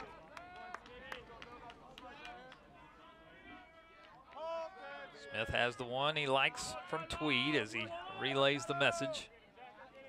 He'll come set. 1 ball, 2 strikes. Runner on the move. The 1-2 misses low. Throw down to second is not in time. And Deal is in safely with a stolen base. 3rd stolen base this afternoon for Grand Canyon. Throw is on the backside of the second base bag. It was a long tag for Williams. Just bang, bang play, but a little bit late. Ooh. It was tough. Yeah, close call there at second. Hard pick, though, for Tanner. They're kind of low in the zone. Now runner in scoring position. 2 balls, 2 strikes. Here to Bariz. Here's the 2-2. It's outside. It's 3-2. Eli Payton waits on deck. Sam Houston has beaten Utah Tech today 18-6. Sam wins 2 of 3 this weekend. First place team in the WAC. There's the payoff pitch. It's low and outside for ball 4. So 2 on now with 1 out. We'll see if Rick McCarty makes a move out, checks on Zach or not. There is a little bit of activity in the ACU bullpen, but Zach's been on. His pitch count's still low in the 30s. He'll get a chance here at Eli Payton. 0 for 2 today with a sacrifice and a walk, and now Coach McCarty will make his way out. We'll see if he makes the call. Zach's longest outing now this year, 3 1/3 innings of work. He's done a job as he came in the 8th. Really shut down this Lope offensive unit. 9 in a row retired by Zach from the 8th all the way into the 11th. Conversation still taking place here. Looking like he may not go to the bullpen. This might be more of a catch your breath. Let's talk some situational here. 1st and 2nd, 1 out. Make sure we're all on the same page here. A scouting report of Payton. And Coach McCarty will stay with his right-hander, Zach Smith. A lot of confidence. This is a boost for a pitcher in this situation to leave him on the mound when there's runners on 1st and 2nd here late in a ball game. It gives you a lot of confidence. So Coach McCarty sticks with his plan. So 2 on, 1 out, Eli Payton. Again, 0 for 2 today, a walk and a sacrifice as well. Smith will check the runners, his first offering. Good looking pitch at 89. It's 0-1. There you see Andeal at second base, the pinch runner for York, who had a 1 out single. Bariz at first with a walk. 0-1 here to Payton. There's a ground ball, could be 2. Williams to second for 1. Over to first, in time. 4, 6, 3, double play. Williams to Park, over to Nielsen, and the side is retired. Perfect time for the first double play of the weekend. We'll go to the bottom of the 11th. We're still tied at 4.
Well, the Grand Canyon offense put a little pressure there on Zach Smith and the ACU defense, but 4-6-3 double play.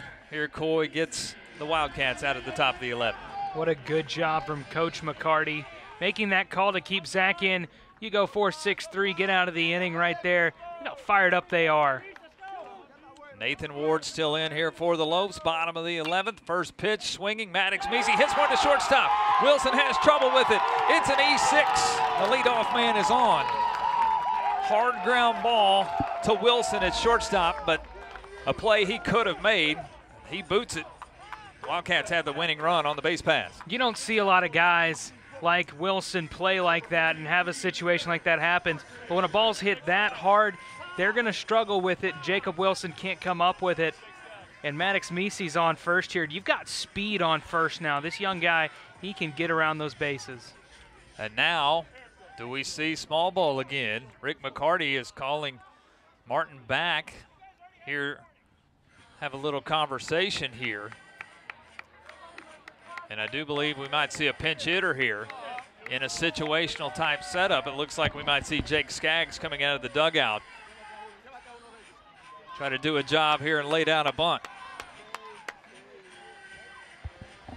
Ward, give Ward a lot of credit. He's gone 2 2/3 today. No runs on 2 hits. 4 strikeouts, no walks. The curveball has been something effective today for Ward. And now, I believe head coach Greg Wallace has just been tossed. He's still going. Yeah, not exactly sure what's going on third base side. But Greg Wallace, out of the third base dugout, I believe has just been tossed from this contest. And really not sure what the conversation is here. I didn't see anything unique here in the bottom of the 11th. I mean, first pitch ground ball that Meesey hits up the middle to Wilson. E6 is made, and I'm not really sure. Yeah. Now his players got to figure it out. The tide has turned here, it feels like. This is an interesting situation. I was paying attention to the first base dugout as Rick McCarty was talking to his pinch hitter here, Jake Skaggs. Before I knew it, I looked over third base dugout, and Greg Wallace had been tossed by home plate umpire Cole Lump. As you can see, still some conversation going on in that Grand Canyon dugout. Coach Wallace still up against the railing. Boy, not sure what happened there. And Coach McCarty coming out now to figure out his lineups. Talking to pitching coach Nathan Bannister, and that's first assistant coach Jack Wilson down there. A little high drama here at Crutcher Scott. Game 3 of this series. So he's handed the notepad over to Jack Wilson, assistant head coach.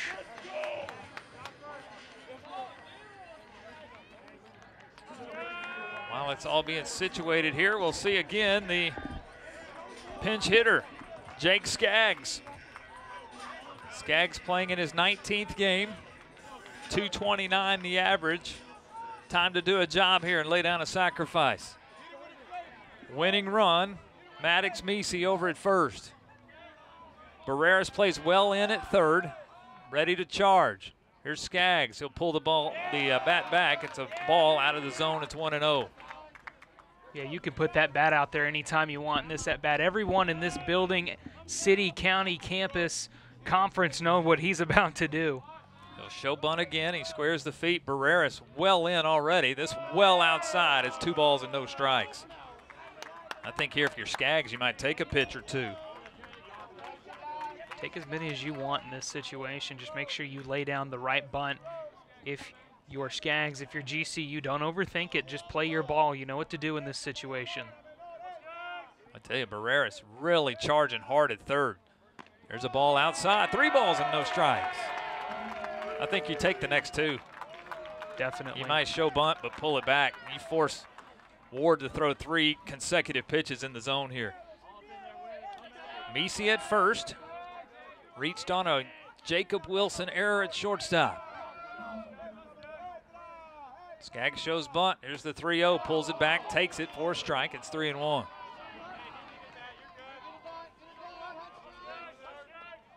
Yeah, Misi, he's moving around a lot too on first. If you're behind the back of the pitcher, Ward, you can really get in his head. 3 balls and 1 strike. Skaggs again shows bunt. Here's the 3-1. That's outside for ball 4. Winning run is in scoring position. Misi down to second. Skaggs at first. Nobody out in the inning. Jack Nielsen will come to the plate. Yeah, and he's been hot today, 2 for 3, single, a double, and a walk. And I believe we might see a pitching change here.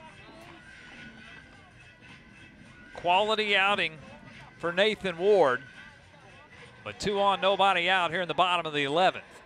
Yeah, Nathan Bannister coming out here. He's the pitching coach for the Lopes. And I think if you're ACU here with Nielsen, you're still trying to lay down a sacrifice. Move runners to second and third. And guys in the bullpen are standing on the rail there watching. See a little bit of action there. Carson Ohl getting some work in, the right-hander. Brian Webb as well, who we saw on Friday night. They will stay with Ward here. 2 on, nobody out. Bottom of the 11th. We're all tied at 4. Rubber game of this 3-game set. ACU won 16-14 on Friday night. Grand Canyon the better of ACU 14-2 yesterday. But it all comes down here to game number 3. Who can win the series? Nielsen will show bunt. Ward comes set. And he will lay it down third base side. The play made by Ward. He fumbles it. Throw over to first is still in time. They'll get the sacrifice. 1-3 and a putout. Credit to Ward for staying with it. Initially, he wanted to try to go to third to get the leadoff man, Misi. He bobbled it and dropped it, but picked it back up, threw over to first in time. You see Misi on the move, head first slide, he's in safely. A good jump, and I don't really know what happened with Ward there. I saw him kind of look over to third for some reason. I think that could have been the hesitation. Infield will play in here for GCU to try to cut off home plate. Crew Park at the plate. Ward out of the line. The first offering to Park. It's a strike on the inside at 88. It's 0-1. Yeah, Ward's back in his comfort zone now. He can throw his pitches. He can throw his heat. He can throw his curveball now. There's no bunt situation here. So here's the 0-1. Curveball outside. 1 ball and 1 strike. Misi led off the inning. He reached on an error. Crew Park, the pinch hitter, then walked. They sacrificed over by Jack Nielsen. Second and third, 1 out. 1 ball, 1 strike. Here to Park. Here's the 1-1. Curveball for a strike. It's 1-2. Well, everyone in this ballpark's hanging on to every single pitch right now. That was a beautiful pitch right down the gut. Park ahead in the count. 1-2. Or check that. Ward ahead in the count. 1-2. Here's the kick. And the 1-2 upstairs. 2 balls and 2 strikes. Good take there for Park. That's a hard pitch not to swing at, a fastball up in the zone. 89 on the gun on that one. 2 balls and 2 strikes. There's the 2-2. Curveball catches the outside portion for strike 3. Another strikeout for Nathan Ward. And a good-looking curveball that catches the zone. There's 2 outs in the inning. Yeah, look at this one right here. Really good frame job, too, from Sheehan behind the plate. He's done a good job coming in here in substitution.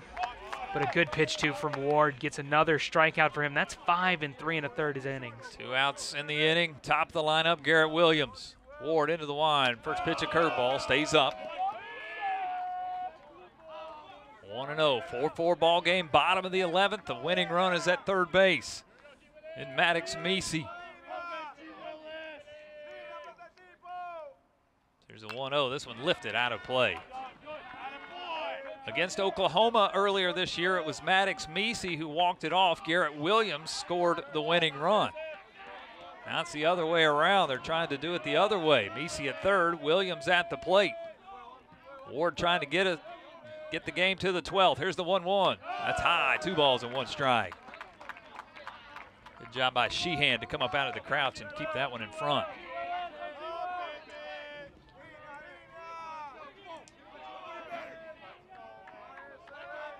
Meese at third, 2 balls and 1 strike. Ward the wind.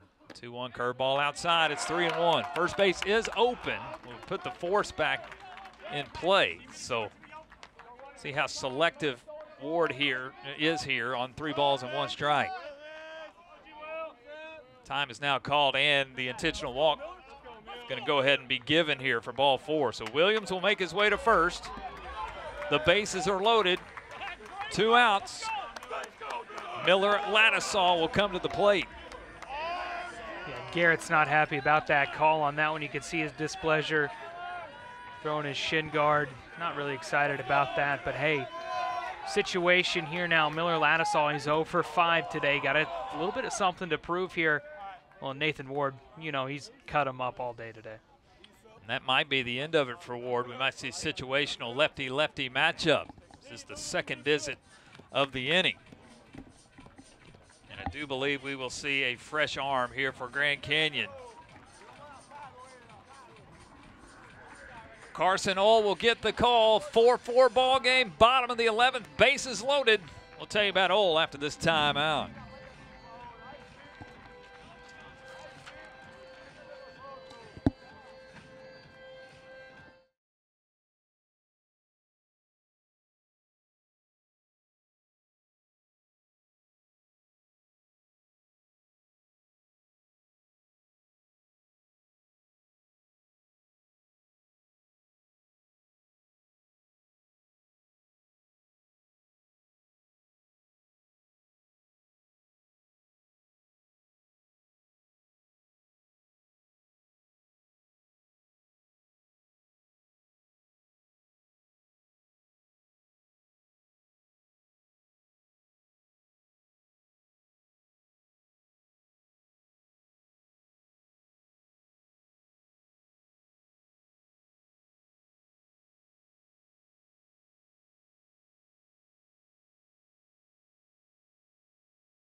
High drama in Abilene, bottom of the 11th. The bases are loaded. Grand Canyon's gone to the bullpen.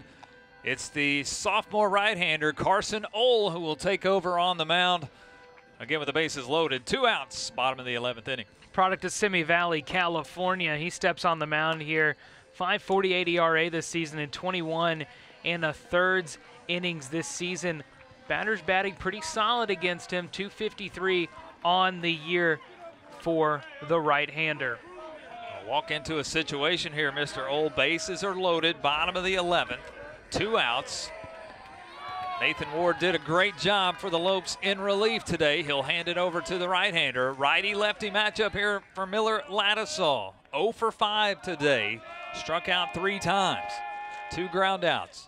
Meese's at third, the winning run for the Wildcats. First Ohl pitch is in at 75 for a strike, and it's 0-1. Meese at third, Park at second, Williams at first. Ohl comes set. The 0-1. Swung on and missed. Quickly 0-2. Good looking pitch there for Ohl. Miller looked a bit off tempo there with that swing. See if he can rebound here, but Ohl looks in control. Well, drop of velocity down to 75, but back-to-back strikes. It's 0-2. Ohl checks the runners. The kick, the 0-2. This one swung on and missed for strike 3. Carson Ohl does a job, and he does it in 3 pitches. Wildcats lead, the bases loaded. We'll go to the 12th. We're all tied at 4.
Top of the 12th, Carson Old does a job.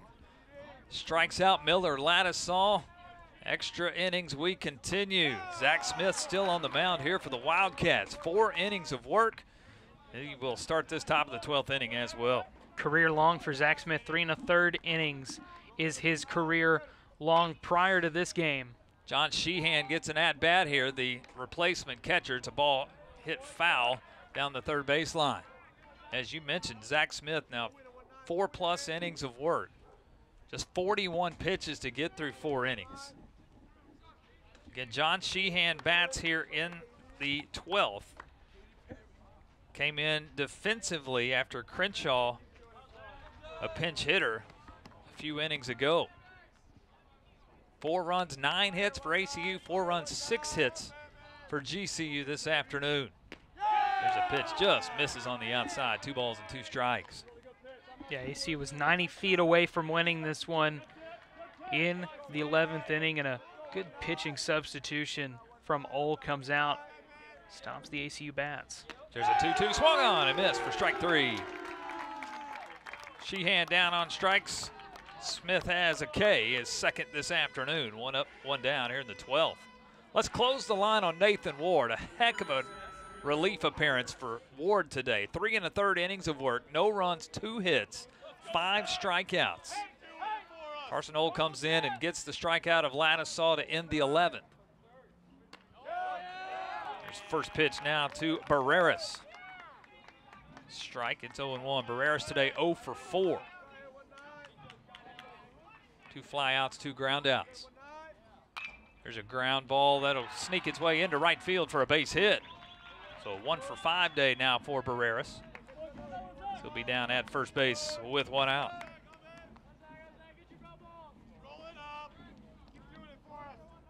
It's just the second hit that Smith has given up in his relief time. Zach Gregory to the plate.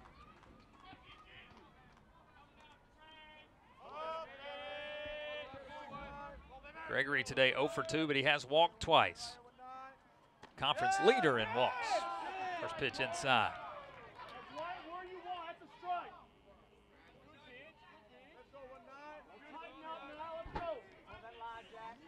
Wildcats turn their first double play of the weekend in that top of the 11th.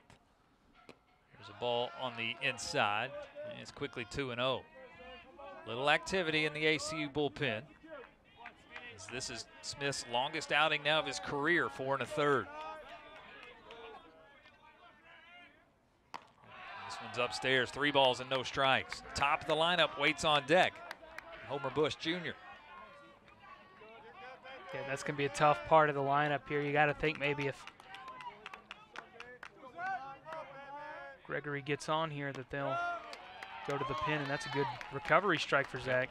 Takes time for Gregory. Good fastball at 91. It's 3-1. Barreras the 1-out single. He's over at first. The 3-1 lifted foul. Lattisaw, or excuse me, Tatro will give a look at left field, but it's out of play. 3 balls and 2 strikes. Wildcats at 9-5 in conference. They started the day in 2nd place. Grand Canyon 10-7 in conference. They started the day in 3rd place. There's a throw over. Barreras back in. Really good pick off a tip there from Zach Smith. With a lot of energy with that one too. 3-2 here to Gregory. Payoff pitch upstairs for ball 4. Wildcats have given up back-to-back base runners here. Barreras will make his way to second. Gregory now at first. 2 on, 1 out. Top of the lineup, Homer Bush Jr. Back-to-back 3 walk days for Gregory. Bush today 1 for 5. Doubled and scored in the 8th. It's the last GCU run. Smith's first offering. This one lifted foul right side.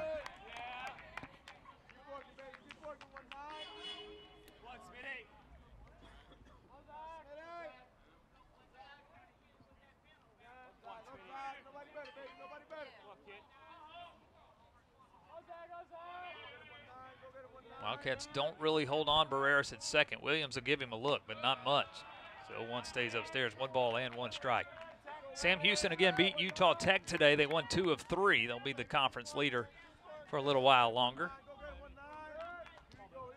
New Mexico State finished off the sweep of Stephen F. Austin today, 12-6 the finals. There's a ground ball. That'll get through the right side, a base hit. Rounding third is Barreras. He'll try to score. Throw to the plate is just a tad bit late. Barreras slides in safely. It's an RBI single for Homer Bush Jr. And the Lopes have taken the lead here in the top of the 12th at 5-4. Good piece of hitting for Homer Bush Jr. We knew it was going to happen eventually.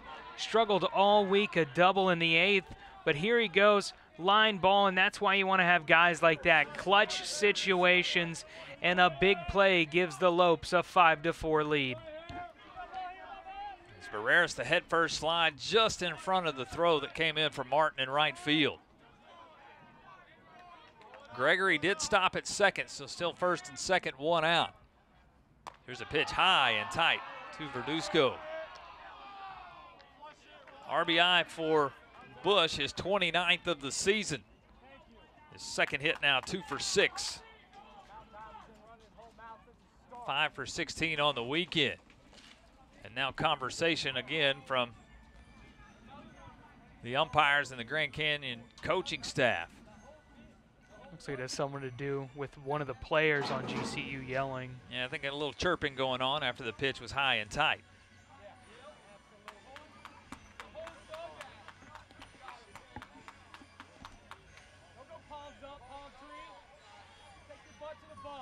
I'm not sure what this full conversation is, but I think maybe a second Grand Canyon member has been asked to leave the third base dugout. I think those are the first and third base coaches for GCU right now. We've already seen Greg Wallace, the head coach, have to exit today's game. He was thrown a little earlier this afternoon. I'd heard one of the players say something really loud after that high fastball from Zach Smith.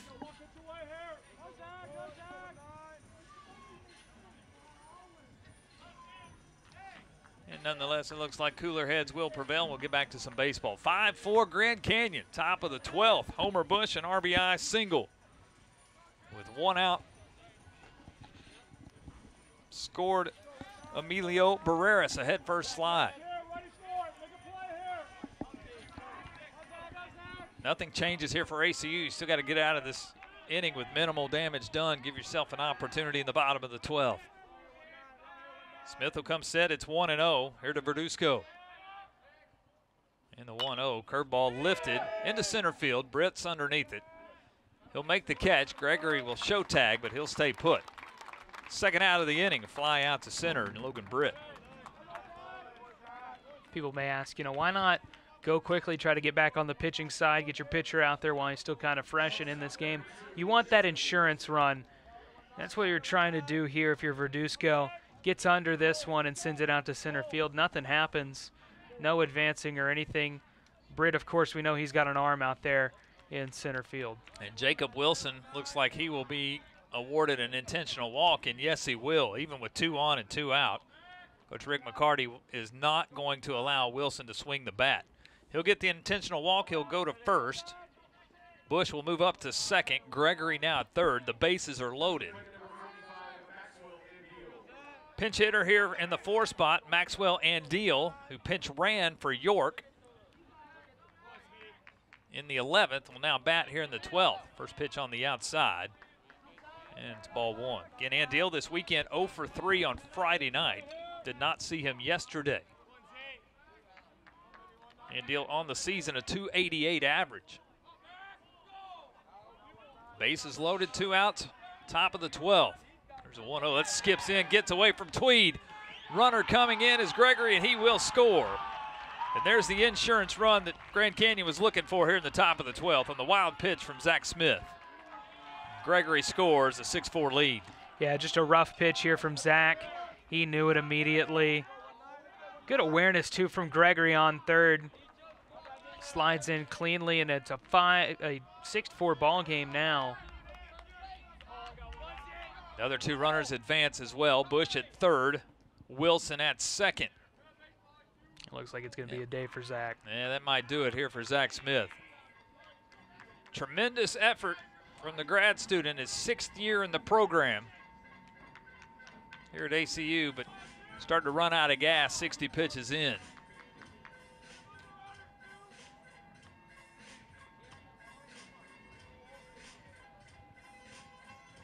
Still haven't seen the official call down the first base line to the right field bullpen.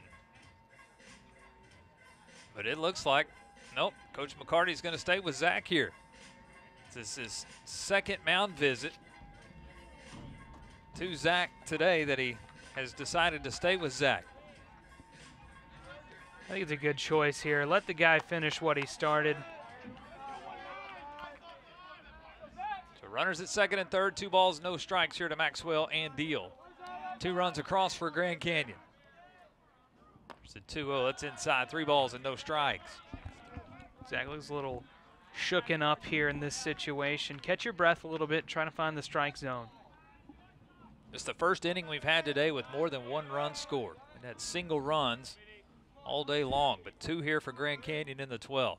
There's a 3-0, that's high and tight for ball 4. Bases are loaded again as Andiel will make his way down to first.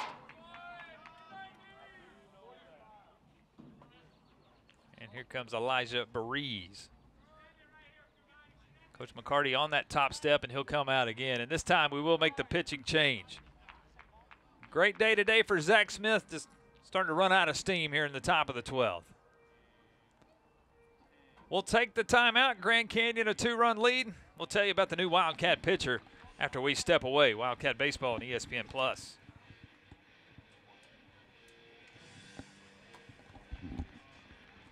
It's Blake.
Well, Grand Canyon is squeezed across 2 here in the inning. Still have the bases loaded with 2 outs. Great effort today by Zach Smith. He'll give way to the junior right-hander who will take over on the mound. It's Blake Anderson who gets the call here in the top of the 12th. Yeah, Blake Anderson comes into this one.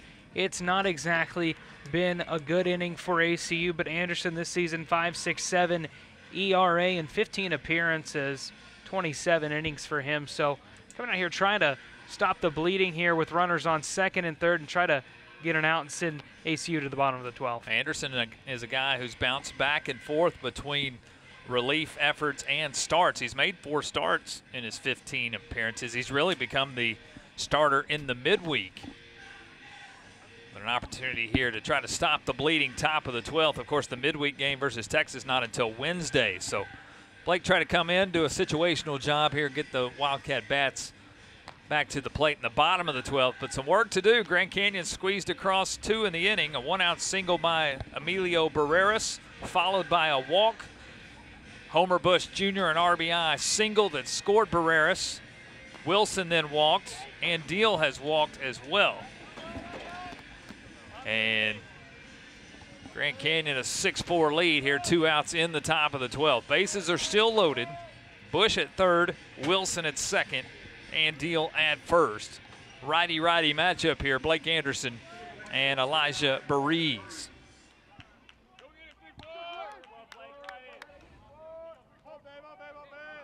Anderson will elect to work out of the stretch with the bases loaded. Berees today has 2 hits. Single in the second, solo home run in the fourth, which seems like forever ago now as we're here in the top of the 12th. We were making good time when this thing started. We were playing fast. Extra innings has squeezed it out. We're at 3.5 hours now. Here's the 1-0. Fastball for a strike. 93 on the gun from Blake.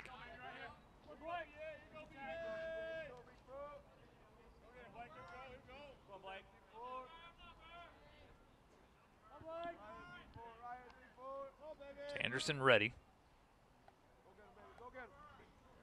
And the 1-1.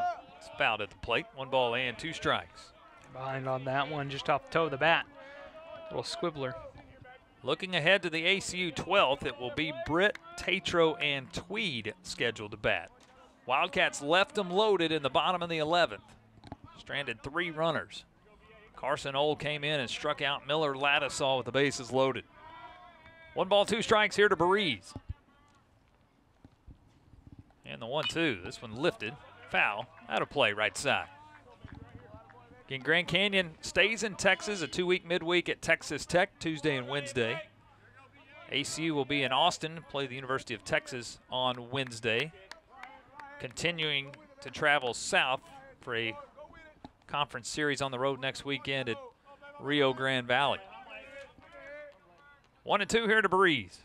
There's a 1-2 off the handle of the bat. Coming in, making a diving catch is Maddox Meesey at third base. Great play to end the inning, and the side is retired.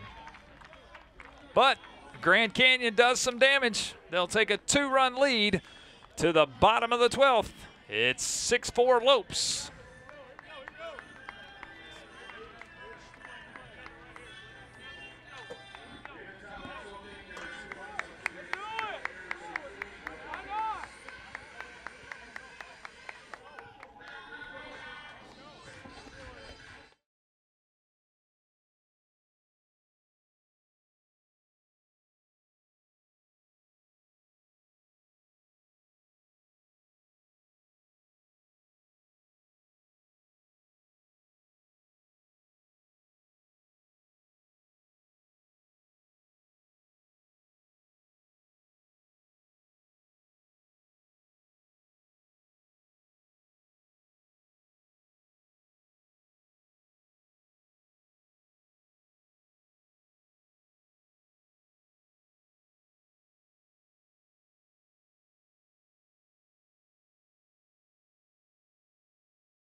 Back to the bottom of the 12th, Grand Canyon.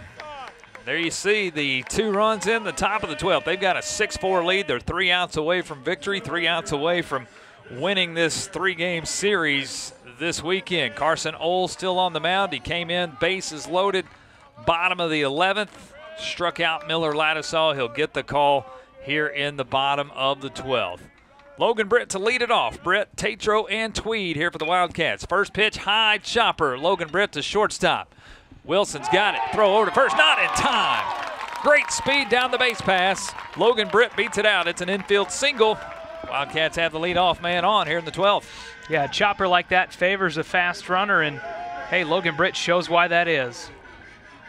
It's Britt's 3rd hit today. A double, a home run, now a single. Got out of the box in a hurry. Wilson just had to wait. He made the exchange glove to hand in a hurry, made the good sharp throw, but good speed by Britt beats it out. Just like that, second pitch of the inning, the tying run is to the plate, Grayson Tatro. First pitch swung on and missed right at the plate. It's what you want when you're down by 2, a little bloop and a blast. I don't know if you can call that a bloop or not, but get your first runner on. A little bit faster than a bloop, maybe a blip. Your leading home run hitter with 11, Grayson Tatro. He'll hold off of this pitch at 73 on the gun. It's 1 ball and 1 strike. You couldn't have picked a better part of this order if you're Coach Rick McCarty to go up and take these at-bats. There's a 1-1. Swung on and missed. That was a home run swing. Tatro just missed it. Again, at 72, the velocity has certainly dropped from the pitchers we've seen earlier in the contest today. Thornton, who started, went over 100 pitches. Or check that, no, 114 pitches today. That's right. So there's the 1-2. That's hit down the right field line. It stays fair. It's into the corner. Britt will round second. He'll get to third. Tatro on his way to second. He slides in safely. Runners at second and third. Nobody out. Here for the Wildcats. What a double by Grayson Tatro here. He got every ounce of that ball. That's what he was looking for right here. It's that same swing we saw the whole at-bat. He was trying to hit anything he can and make contact. Just like that, the tying run is in scoring position. The winning run comes to the plate in Tanner Tweed. Britt at third, Tatro at second. Tweed again, 10 RBIs on the weekend, 3 home runs. Steps in the right-handed batter's box. First offering from Ole. He's in for a strike at 88. First base is open here. And right now it looks like the Lopes electing to pitch to Tanner Tweed.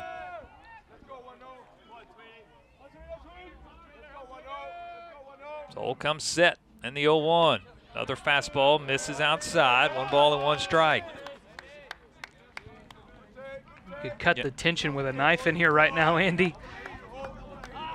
Wildcats are 2-0 in extra inning games this year, but they've got some work to do here. First time they've trailed in extra innings. There's a ball fouled third base side. Look out, third base dugout. Tweed put a good swing on that one. Didn't exactly barrel it up the way he wanted to, though, and fouls it off. So maybe slow down your swing there a bit and spray that one out in the outfield. Grand Canyon pitching closing in on 200 pitches now today. 1 ball and 2 strikes. Here's the 1-2. Swung on and missed. Curveball dropped by the catcher.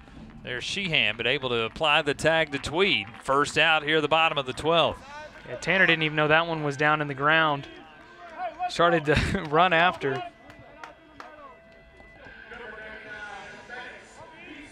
So again, still runners at second and third. 1 out now in the inning. And here's Maddox Meesey. Maddox a flair for the dramatic this year. He does have 3 walk-off hits. I have a visit from the Grand Canyon dugout, third base side. Coach Bannister will come out and check with his reliever. And a call to the bullpen. Call to the bullpen here for Grand Canyon. 1 out, bottom of the 12th. We'll tell you about their new pitcher after this timeout.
Fifth pitcher of the afternoon here for Grand Canyon. 1 out, bottom of the 12th. GCU a 2-run lead.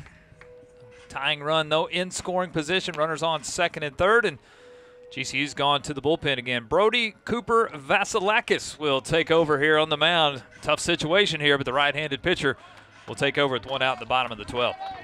Yeah, like you said, this is a tough situation, and they're going to a guy that's got a 5.06 ERA in 16 innings this year, 18 strikeouts to 13 walks for the right-hander. Maddox Meesey 0 for 5 today. Did reach on an error in the 11th. Was stranded over at third in a tie ball game. First pitch is in for a strike. Vasilakis, a guy, the fastball's in the low 90s, 90 to 94. Starts Misi off with an off-speed pitch. Here's the 0-1. Fastball hit foul, third base side. Quickly 0-2. Again, Misi, 3 walk-off hits this year. Walk-off single versus Oklahoma, walk-off grand slam versus Southeast Missouri, walk-off single versus Texas A&M Corpus Christi. Chance to. Here's the 0-2. Curveball in for strike 3. Backdoor K, second out of the inning. 3 pitches, 3 out, or 3 pitches and a strikeout for 2 outs. That'll put it on Jake Skaggs. Skaggs came in a pinch hitter role last inning. Ended up walking. He was stranded at second.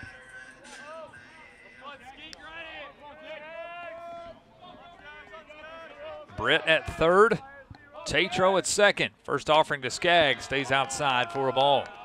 Skaggs doing pretty good in limited appearances with runners on base, batting .321.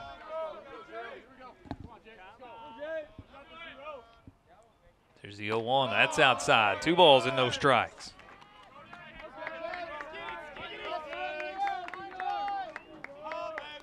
Jack Nilsson waits on deck if the inning continues.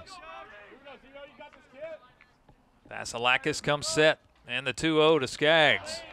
Off-speed pitch for a strike. It's 2-1. Skaggs having to show a lot of patience in this situation. It's got to be hard. So I can guess yourself a lot in these at-bats. Here's the 2-1. Another curveball in for a strike. Grand Canyon 1 strike away from winning the series here today.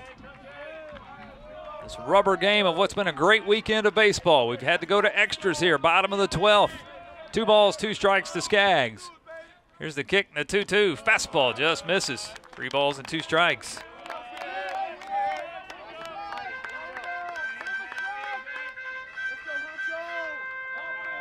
Skaggs back in. Britt at third. Tatro at second. 3 balls, 2 strikes with 2 outs. Here's the payoff pitch. Curveball swung on and missed for strike 3. Vasilakis gets back-to-back strikeouts. Grand Canyon wins the series. It takes extras today, but GCU the winner. 6-4 the final score. 6 runs, 8 hits, 2 errors for Grand Canyon. ACU 4 runs, 11 hits, no errors today. Coy, enjoyed the weekend, my friend. Yeah, what a way to end it. For the entire crew, for Coy Oslin and the ACU TV crew, I'm Andy Penny. We'll talk to you down the road. Till then, good afternoon from Abilene.